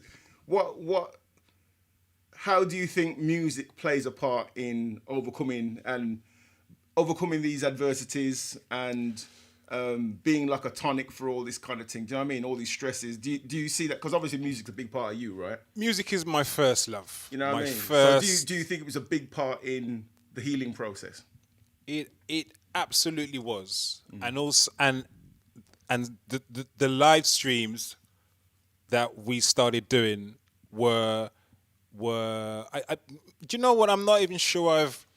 Let me just say a big up to Adrian Applewhite, and he's 100%. Is Adrian in there? Adrian's He is in here, man. on YouTube. Wow. Big up Adrian. Big up Adrian. Salute, brother. Wolf soldier right there, mate. Yes, it's important to try and de-stress. For it's the number one killer amongst people of color. For real, they say that stress is the silent killer, and he's dead right. He's dead right. Yeah. You know. Yeah, you're talking about music as being helping the healing process and thing. Well, go on. Yeah, I started listening to different music, you know. So yes, the dirt has come into my musical repertoire as well, but different kind of tunes as well. I listen to a lot of lo-fi beats, which for anybody that doesn't know what that is, it's like chilled, very down tempo, instrumental hip hop beats. I listen to a lot of that stuff now. I feel like we should just do some of these messages in the chat. You know, there's some loads of good messages coming up. Stuff, man. Hillary says she has very open convos with her son, so he knows there's nothing off the table. If he can't tell me his ride or die mum, then who can he tell? See it there? That's it, man. I think that's does. important, man. It is. Because I hear about so many stories of, and it's heartbreaking, so many stories of like some teenager, 13-year-old kid sort of committing suicide, and you're thinking, do you know what I mean? What they've gone through to get to that point where they're thinking, there's nothing I can do about this, I might as well just knock it on the head sort of thing. I don't know. I don't know if I could ever go there. Never say never, but I don't know. But, you know, it's kind of, at that age to think there's nothing left, man. It's sort of like horrible to think that. You know? Yeah, it is, and yeah, from being in that place, it ain't great when Yeah. you feel like there's nowhere left to go. That's the only escape. And for me, thinking along those lines, it was about escape. It was about escaping the pain of my reality because I could not bear it, you know. And I thought there is no escape from it. There's no escape from it. When you lose people, especially the amount of people that I lost in that short space of time, in that 1 year even, because the relationship loss was another loss, and there's another separate kind of grieving to that as well. So it was all of those losses for the year. When you get to that place where you just feel like that's the only way you can escape it, it's not cool. No, man. It's not cool, you know. But thankfully, you know, justice was here, and that was my biggest deterrent because I couldn't bring myself to do that to him, especially as he was living here with me at the time. He was living at his mom's. I don't know, it might have been a slightly different story, but he was here with me, and obviously you guys starting the Zooms towards the end of the year really helped a lot. A hell of a lot. It was that showed me, like I said before, what I was missing and what I needed. Do you know what I mean? Yeah. You know? Yeah. So the music thing has just been an evolution like everything else. So let me see. Evil Needle is someone that I listen to. I've discovered and listened to a lot. On deck, sir? Yeah. Would you care to So, perchance put on the sitting thing? all right.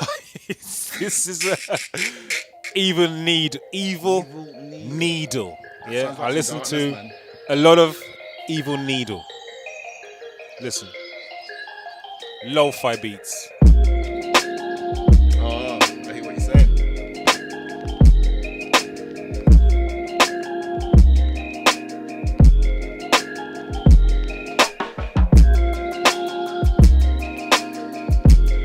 Kind of like Monday lunch break music.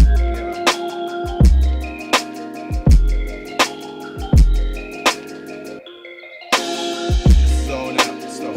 Yeah. Yeah, love that. All right, so Laura Stars said it's like chill hop. Chill hop. So, Do you know what? I'm so out of the loop with like the correct terms for the genres. Do you know what I mean? I've got things named how I name them. I know what it means, and I know what that is. I know what folder I'd put that in on my Serato, you know what I'm saying? So chill hop is for those that don't know, chill hop is a radio station that plays 24 hours a day on YouTube. Now, Laura, I actually discovered Evil Needle and that tune on chill hop. So before I got into the whole 525 or 528 kilohertz stuff, myself and Justice, we were listening to a lot of chill hop in here. When I was doing his homeschooling, quite often we'd have chill hop on in the background, just some nice mellow music to just help keep you awake but not be distracting. You could still just chill out and do your work and thing. And I found it helped me to make me a bit more productive sometimes when I was working as well. But just kind of chill, zone, calm my mind down, slow my thoughts down. You know what I mean? So chill hop is something that I listen to a lot. There's 2 chill hop channels, but if you just go on YouTube and type in chill hop, then they'll come up. So yeah, Laura Stars is saying she uses it as background too. Same thing. So it's 24 hours a day. So if you like those kind of beats, you can check that out. And this is just one more Evil Needle that I really like as well. Again, I discovered this on Chill Hop as well on YouTube. Another one of my favorites by Evil Needle.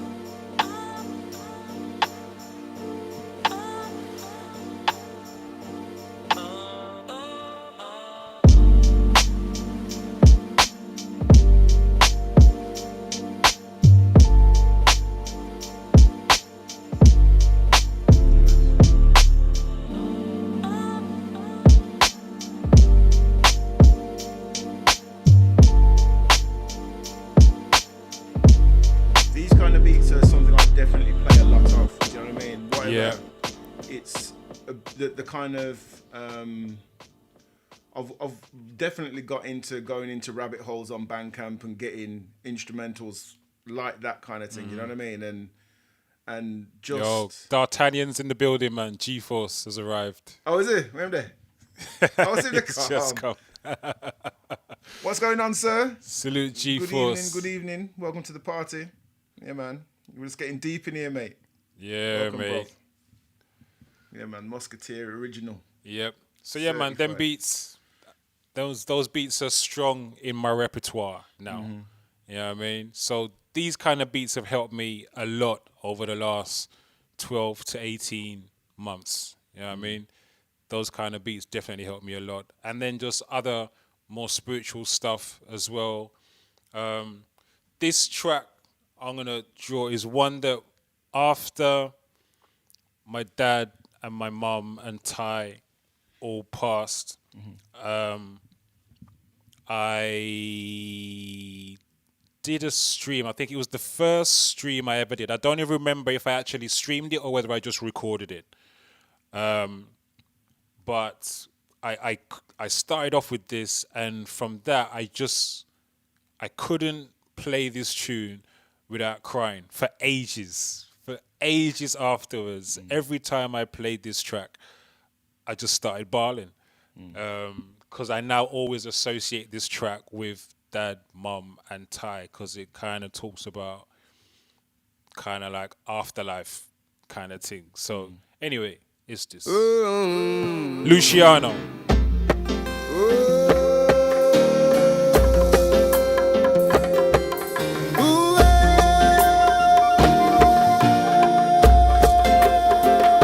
Hard tune to listen to, but it helped me a lot as well. Oh, excellent is thy name, almighty and terrible. No night in Zion, there is no night there. Hallelujah, there is no night there.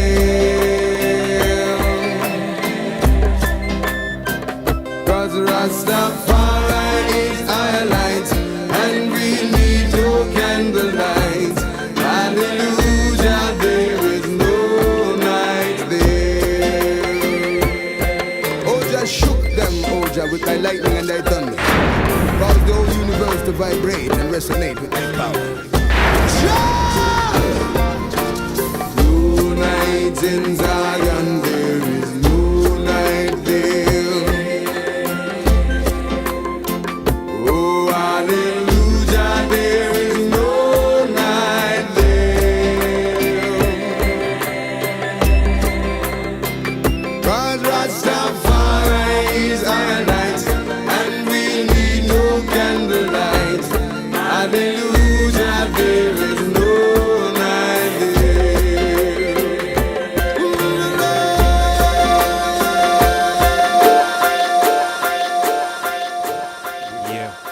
Luciano, track entitled No Night in Zion. So that was a tune I played a lot after their passing, but I was a ball every time I played it. But yeah, I can play it and be cool now. So like Mel says, I guess I'm on the road to healing because I'm not balling when I play anymore. Yeah. Do you know what, the one thing, that's the one blessing I've got, man. My mum's tasty music was shocking, so I'm not even going to be playing none of that. You know what I'm saying? I don't want to go over there, mate. Oh, gosh. Why? So, okay, let's go on to One Nation streaming. So, do you know what I mean? Obviously, we started doing this thing on the back of our Zoom calls and call to arms, call to action on one Sunday night. Me, you, G-Force, and Beat Pusher come up with our fastness. Well, but let's just go on the internet, man. Just stream, man. Sure. You got kicked now? Yeah, but we'll make something happen. Let's go, man. I got a phone. Can that work? You know what I mean? We just rags it up, man. That was a soundboy thing, man. Do you know what I mean? Yes, that's the difference with the soundboy thing. We stayed on for hours trying to figure this thing out.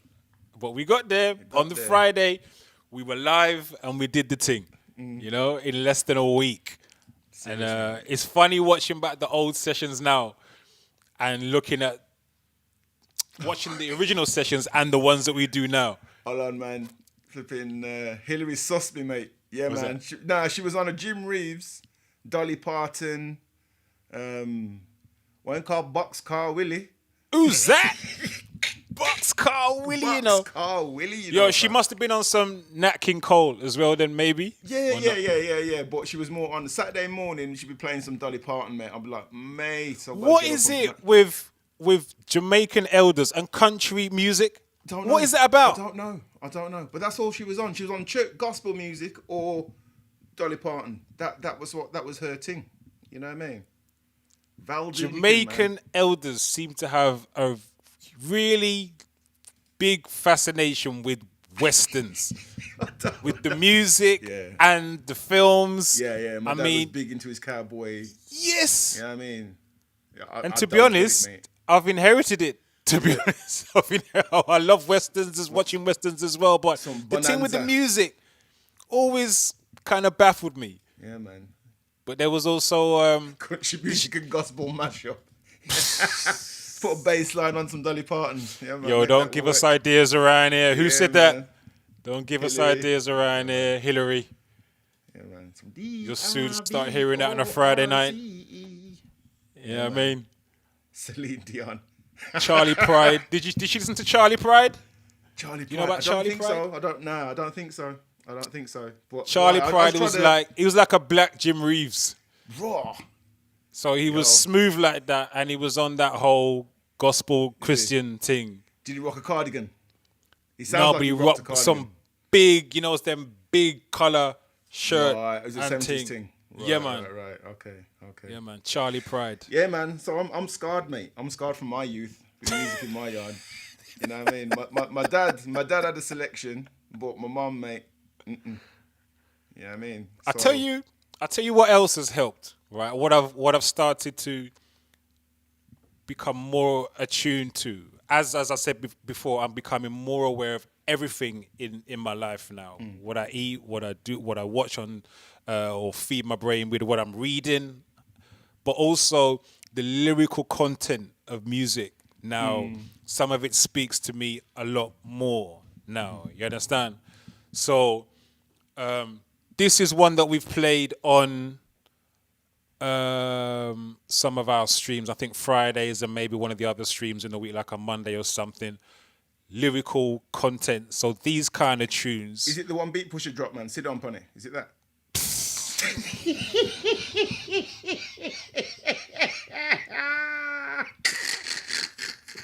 No. Is it that? Is it? How did you know? How did you know? Because, listen, you know what? Let me not even go there. Let me not even go there. Sorry, right, man. Sorry, man. She was like this. Moment, man. I'm sorry. No, we're keeping it real, innit? We're keeping it real around there. Oh, hold on. What's going on? Okay.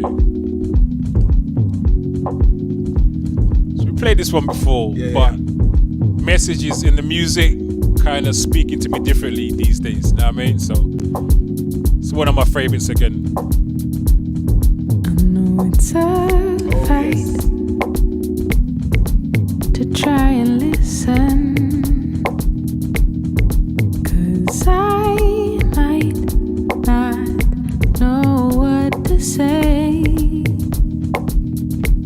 Selfishly, I'm worried you might run and hide.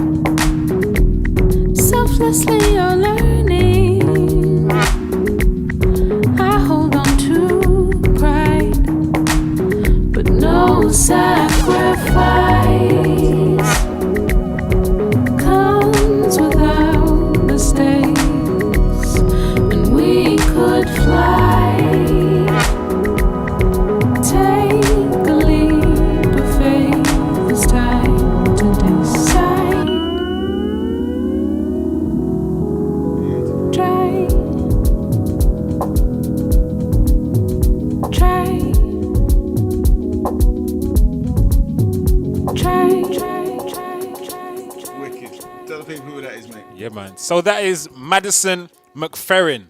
Madison McFerrin, track entitled Try. Beautiful tune. So Beautiful. them kind of vibes I'm really feeling right now as well with the music and the lyrics too. I'm on that. You know what I mean? Carl Bonnet. Yeah, man. Car bonnet, man said car bonnet. For real. Nah, it's a serious thing, man. It's yeah. Oh, mate. It is cool. It is mad. I mean, this whole kind of lockdown pandemic nonsense I've said it multiple times, but it's kind of given me a much deeper appreciation of the arts, you know what I mean, of music, of film, you know what I mean, because that is what's kept me sane during this, as well as having good people around me, obviously, but the amount of rabbit holes I've gone down on Twitch, do you know what I mean, where you go and watch a DJ just playing tunes of whatever genre, and you're listening to what they're playing, and you go off down a rabbit hole on Bandcamp, or you go down a rabbit hole on Spotify, and you're listening to all sorts of different things. It just, you know what I mean? I think I get a much deeper appreciation of those people who are creating the music, those people who are playing the music. And I think those people are the people that got hit the hardest during the whole lockdown thing in the first place as well. You know what I mean? Absolutely, because You know? our whole industry worldwide was shut down. Nobody could work or make any money. It was shut down globally. So I could definitely relate to how the impact that had on all of us who's in the industry. But at the same time as well, I think though the streaming times that we had and going down those little rabbit holes were, for me anyway, they were, welcome distractions, you know, from the reality of what I was having to deal with at the time. Doing the sessions on Fridays was also a welcome distraction from what I was dealing with in my real life at the time. You know what I'm saying? So although, you know, when I'm in it and I'm loving it, and obviously we have bare jokes and play the dirt and all of that, but there were times when, you know, I would be in tears like just minutes before we went live, and I'm trying to mop up my eyes and, you know, not show that. And then there were other times when I brought down Barney like minutes after I've pressed stop, because then I have to return to my to the real world and the reality of what I'm having to deal with. You know what I mean? So those 2 hours on Fridays really were about pleasure and enjoyment, but they were also, for me, about escapism. It was about escaping the pain of my reality at the time. You know what I mean? So it was just a welcome escape, man, really and truly, and a welcome distraction. And then the rabbit holes were a next distraction as well, but they were welcome ones. You know what I mean? And where would you say your head's at now regarding all of this sort of stuff now? My head at the moment is in a much better place. My head and my heart, my spirit, everything is more in alignment now. So I don't have so much conflicts of head and heart and spirit anymore, which is ultimately what you should be operating in alignment. Everything should be in alignment. So I am in a much better place. As I said, I'm doing a much better job of looking after me. You know what I mean? Treating myself right when and how I need to. Taking the break off Twitch and live streaming, you know, was something that I needed and wanted to do for me. I knew I needed a break. I knew I was like, okay, my brain and my body is telling me I need a break. So I'm better at listening when my body's talking to me. You listen, otherwise you kind of you run the risk of paying the price for it later. You know what I mean? Indeed. So I needed to step out and just take a break and just pause, close my eyes, just reset, refocus, contemplate some things, think through some things. But I needed to have a complete time out to do that. So right now, head's in a good space, man. You know, I'm in a much better place in all ways. You know, in terms of my mental health, my physical health, the business. You know, we're gonna see some definite movements, big movements on the business side this year. Yeah, boy. Twitch, when I come back off on Twitch, you know, there's gonna be some changes there too. So Yeah, man's already showing me shit before we started, man. As my man's going on some Tony Stark Avengers type business. And my name technical, you know, yeah, dude. Man's going on with some different stuffs, mate. You know so what it's I mean? all progress and development, you know. So right now my head's in a good place, man. In a very good place. I'm just grateful, thankful that I'm still here. I'm grateful and thankful for the support network that I have around me that's holding me, that's got my back. You know what I mean? Yeah, it's I'm in a good place, man. I'm in a much better place. I'm still, you know, learning that doesn't end. Growth doesn't end. You know, development, expansion doesn't end. But I've done a lot of that over the last 18 to 24 months. A lot of that, and much better for it. You know what I mean? Yeah, no, that's beautiful, man. That's beautiful. Yeah, so, yeah, anything you'd care to share about the whole One Nation thing now? So when you come back, you know what I mean? You're going to come back like Arnold Schwarzenegger and just blow up things. This is what you on people that? seem to be expecting, you know, because I was listening I'll to be back. Mr. Diesel last night on the old school hip hop radio, and he's like, "Yo, boy, when DJ Croc comes back, you know, he's gonna make you know." You understand? I don't know how I get this rep, but Shut up, man. Don't how I go get on that? now. How I Shut get up, that man. rep? Shut up. Shut up. You know what Are I you mean? named technically then? You know, I don't have no name like that. Nah, man, nah, but... I do you know don't. what I That's mean? like That's a Godzilla name. You know what I mean? Technogeddon. Mate, behave, man. Get in the chopper. Kill me now. Let off some steam Benny. And all that. I know. Don't get me started down the Arnie rabbit hole. Mate, I'm gonna be back in about 2 weeks. So probably the first week, maybe the last week of Jan, first week of Feb, I should be back. With a new schedule. I mean, I was doing 4 streams a week before. I'm not sure if I'm going to be doing 4 streams a week. One of them might have to go because I need to start reclaiming some time for myself. Like I said, I got other stuff doing. The business is going to be stepping up, so I'm going to need to share my time or carve it up differently, I should say. But yeah, man, when I come back, it's definitely going to be some new stuff. I want to start doing more stuff like this, just having conversations, you know, because, I mean, I've been saying this to you, Leroy, and Beat Pusher for a while. I want to start having more of these kind of things on my channel because... Don't let me get me started about what I said. Yeah. Well, you asked the question, bro. You asked the question. What about One Nation? So man. this is one of the things I'm going to man. be bringing. Is more man. conversations like this rather than just the music. I want to start just sharing more of what I am gaining.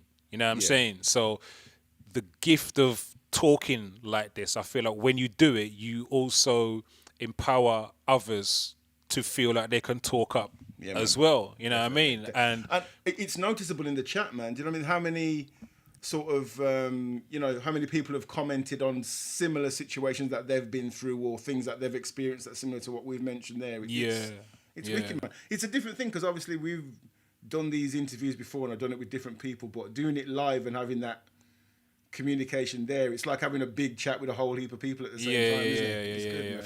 For real. And so this is, I've been talking about doing this for a while, as you know. So definitely want to do more of these conversations because as well as the music, there are some serious things that we need to talk about as well. You know what I mean?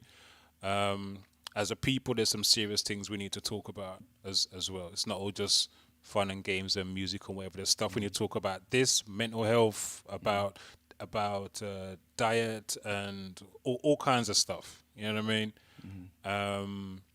Big respect to Adrian. Said that the affirmation for the love of the music was medicinal for the masses. Big respect. It was medicinal for us as well, bro. It was medicinal Mate, like as you well wouldn't for believe, us. like you wouldn't believe. Yeah. Like you would not believe. It's big. I mean, this has been good considering it wasn't really. This is really freestyle. Do you know what I mean? We were just having like a conversation and regarding the music, and the natural conversation just kind of evolved from this. There was no pre-prepared questions, none of that business. It was just man to man chatting. Because I know, obviously, you can chat. I can talk rubbish for like a champ. You know what I mean? So it was, and I think from it, I hope that the people in the chat, the people watching, can relate to where Croc's coming from, where the place where we're both kind of coming from. And I think this space that I'm trying to create with Source of the Four, especially this season doing it live, is kind of just to talk a bit more about the effect of media, the effect of music, the effect of people can have on you, and especially talking about what the last 2 years have actually brought to us and done to us. You know what I mean? Because it's unprecedented, and it's been a crazy time. You know what I mean? For and real. obviously your last 2 years are probably more crazy than most. You know what I'm saying? But it is what it is. You know. And like Laura's just dropped a message in the chat saying more spaces like this is needed, especially after this last 1 or 2 years, just like Exactly. you said. Yeah. You know, so which is what I've been saying, you know, to you guys all along. Well, certainly for the last few weeks, that these kind of conversations I want to start having. I've been wanting to do this for a good while, but just didn't know how to pitch it or how to really introduce it to my schedule of what I do already. Yeah. But really, this was it. We just had this convo last week, and we said, let's do it. Let's just And do it. Here we are. It just kind of happened exactly like how we started streaming. Yep. It just Yep. chatted about it, just did it. You know? Yep. Literally. Yeah, man. just do it, man. Just do it. I mean, I'm hoping to sort of continue these streams and these conversations with different people. I enjoy doing it, man. I enjoy understanding what makes people tick.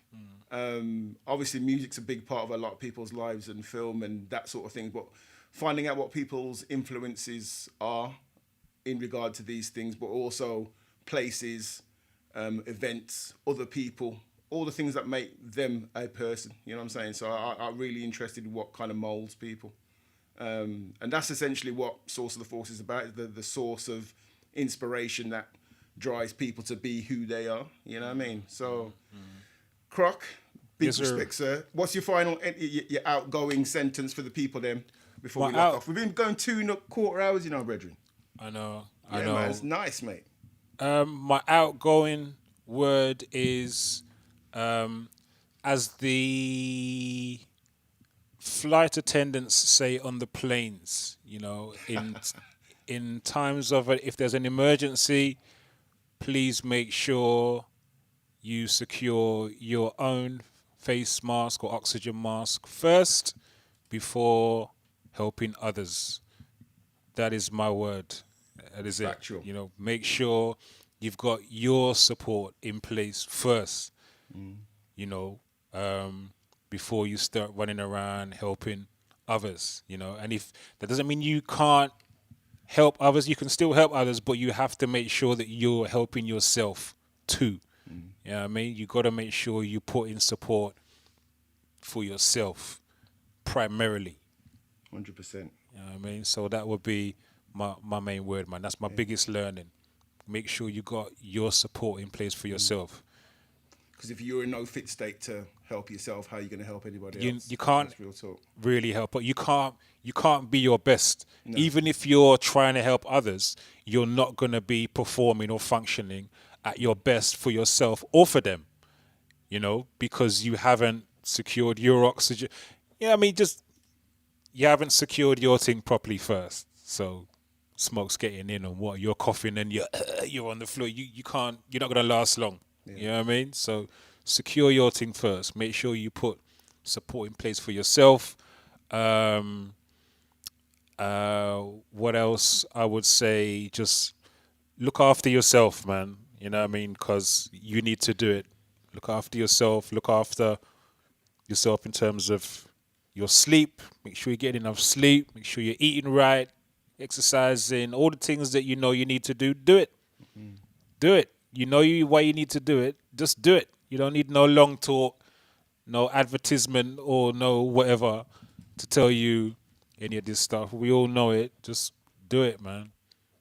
I mean, 100%. so Big up. all them things that have helped me can help anybody. The music, different kinds of music. We haven't even gone into my Latin sounds that I really got into a lot as well. But whatever helps, man. I'm meditating. I'm reading more. I'm listening to different people, exposing myself to different ideas. It's all helping. It's all helping. I have a daily routine now. I've changed up my diet and my whole day is different. People, don't try and get hold of me on my phone.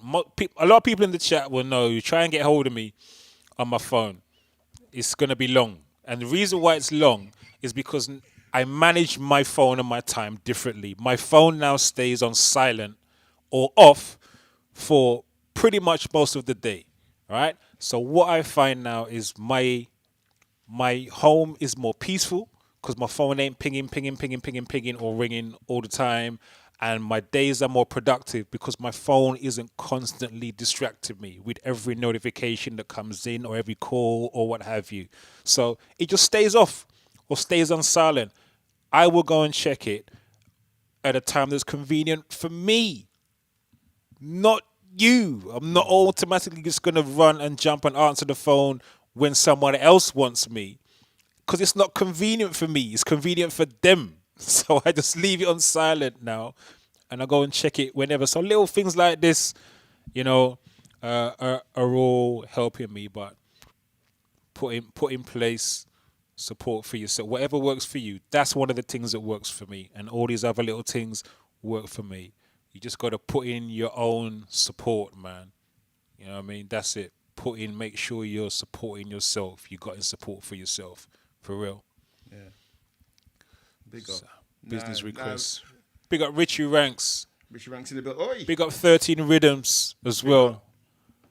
Every single time. Big up 13. There's a lot of people in the chat, man. We had gone up to like about 30 people at one point.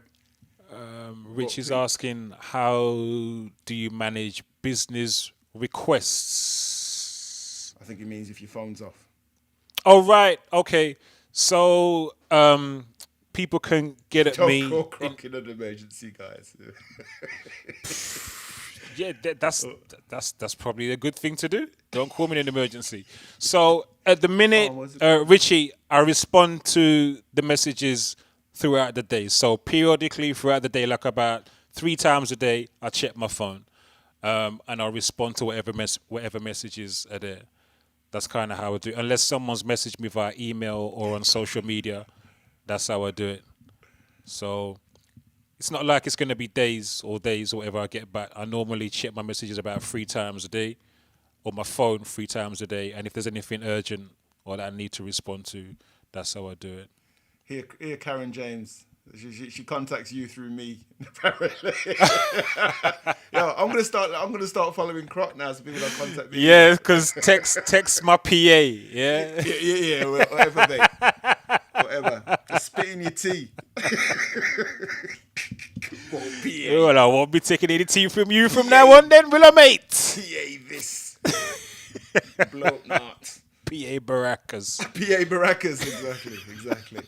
Now, Croc. Much love for passing through, man. Do you know what I mean? Being my guinea pig for this thing. I wasn't sure how doing this live was going to work, mate. Do you know what I mean? But yeah, neither me, man. Neither me. Well, it's been beautiful. It's been I've wicked. loved it. It's been good, man. And like I said, through doing this with you, man, and Beat Pusher and Leroy, I discovered the beauty of doing this, of just talking about this stuff. You know what I mean? And how therapeutic it is to talk about this stuff. And in doing so, you know, I often find that other people who are listening to it also get something from it as well. Do you know what I mean? So respect to all the people in the chat as well. Respect to people who will watch this on the replay or watch it afterwards. Hopefully, you know, people will take something away from this conversation. You know? Yeah, brilliant. Yeah, and I'm hoping to do more of these, so getting more people on there and going through the same sort of processes, man, seeing what makes people tick. I just thought it'd be, obviously, you know what I mean, Croc's my boy, and I know he don't mind being a guinea pig. But Bruv, he's how an can I excellent be guinea pig. your boy and your guinea pig, but you can't be my PA? What's that about? What's going on? I don't like how this thing's set up in our road, boy. Hold on, man. Hold on. PA means I'm an employee. You get You're me? going My to boy hear means from my union rep, fam. Yo, man, call the rep. I lick you up before to the rep. See, this is parenting, right? My mum told me. Do you remember when Crime Watch, Childline first came out and Esther Ransom chatting about that? Chatting about if you feel like you're, you know what I mean, you're being abused at home, call this number. I remember my mum turned around and looked at me and said, I dare you if you call Childline upon me, I'll beat you in front of them. Do you know what? I think She was we joking, all man. thought, I think all of us that watched it felt like it was a lifeline that was being dangled in front of us. It was a lifeline, but we knew we couldn't touch it. We couldn't touch it. The last thing you did, fam. Last thing you did. About call Childline on your mum. You mad, star. We couldn't touch it. Bro, ribs, you lucky Yeah, man. You lick mate. the Dutch pop, That mate. carrot was dangled right here. You just had to look on it. You couldn't touch it. Yo, you know, we're making it sound bad. It wasn't like that. I never got slapped unless I deserved it, to be fair. But yo, I didn't get it. It was a setup. Yeah, see, grown folks is right. It was a setup, man. It was, man. Dragnet. For real. It was Jeez. shocking, mate. Shocking. Yeah, But people, man. yeah, if you like this, there's gonna be more coming. So many thanks for passing through and sharing this last nearly 2.5 hours with us, man. You know what I mean? You could have been anywhere. It's on a school night and we're rocking it here, man. Do you know what I mean? No dirt, just reality.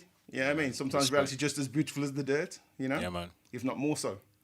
So Croc, tomorrow, yo. we just say before we look off, I'm going to be running back your birthday stream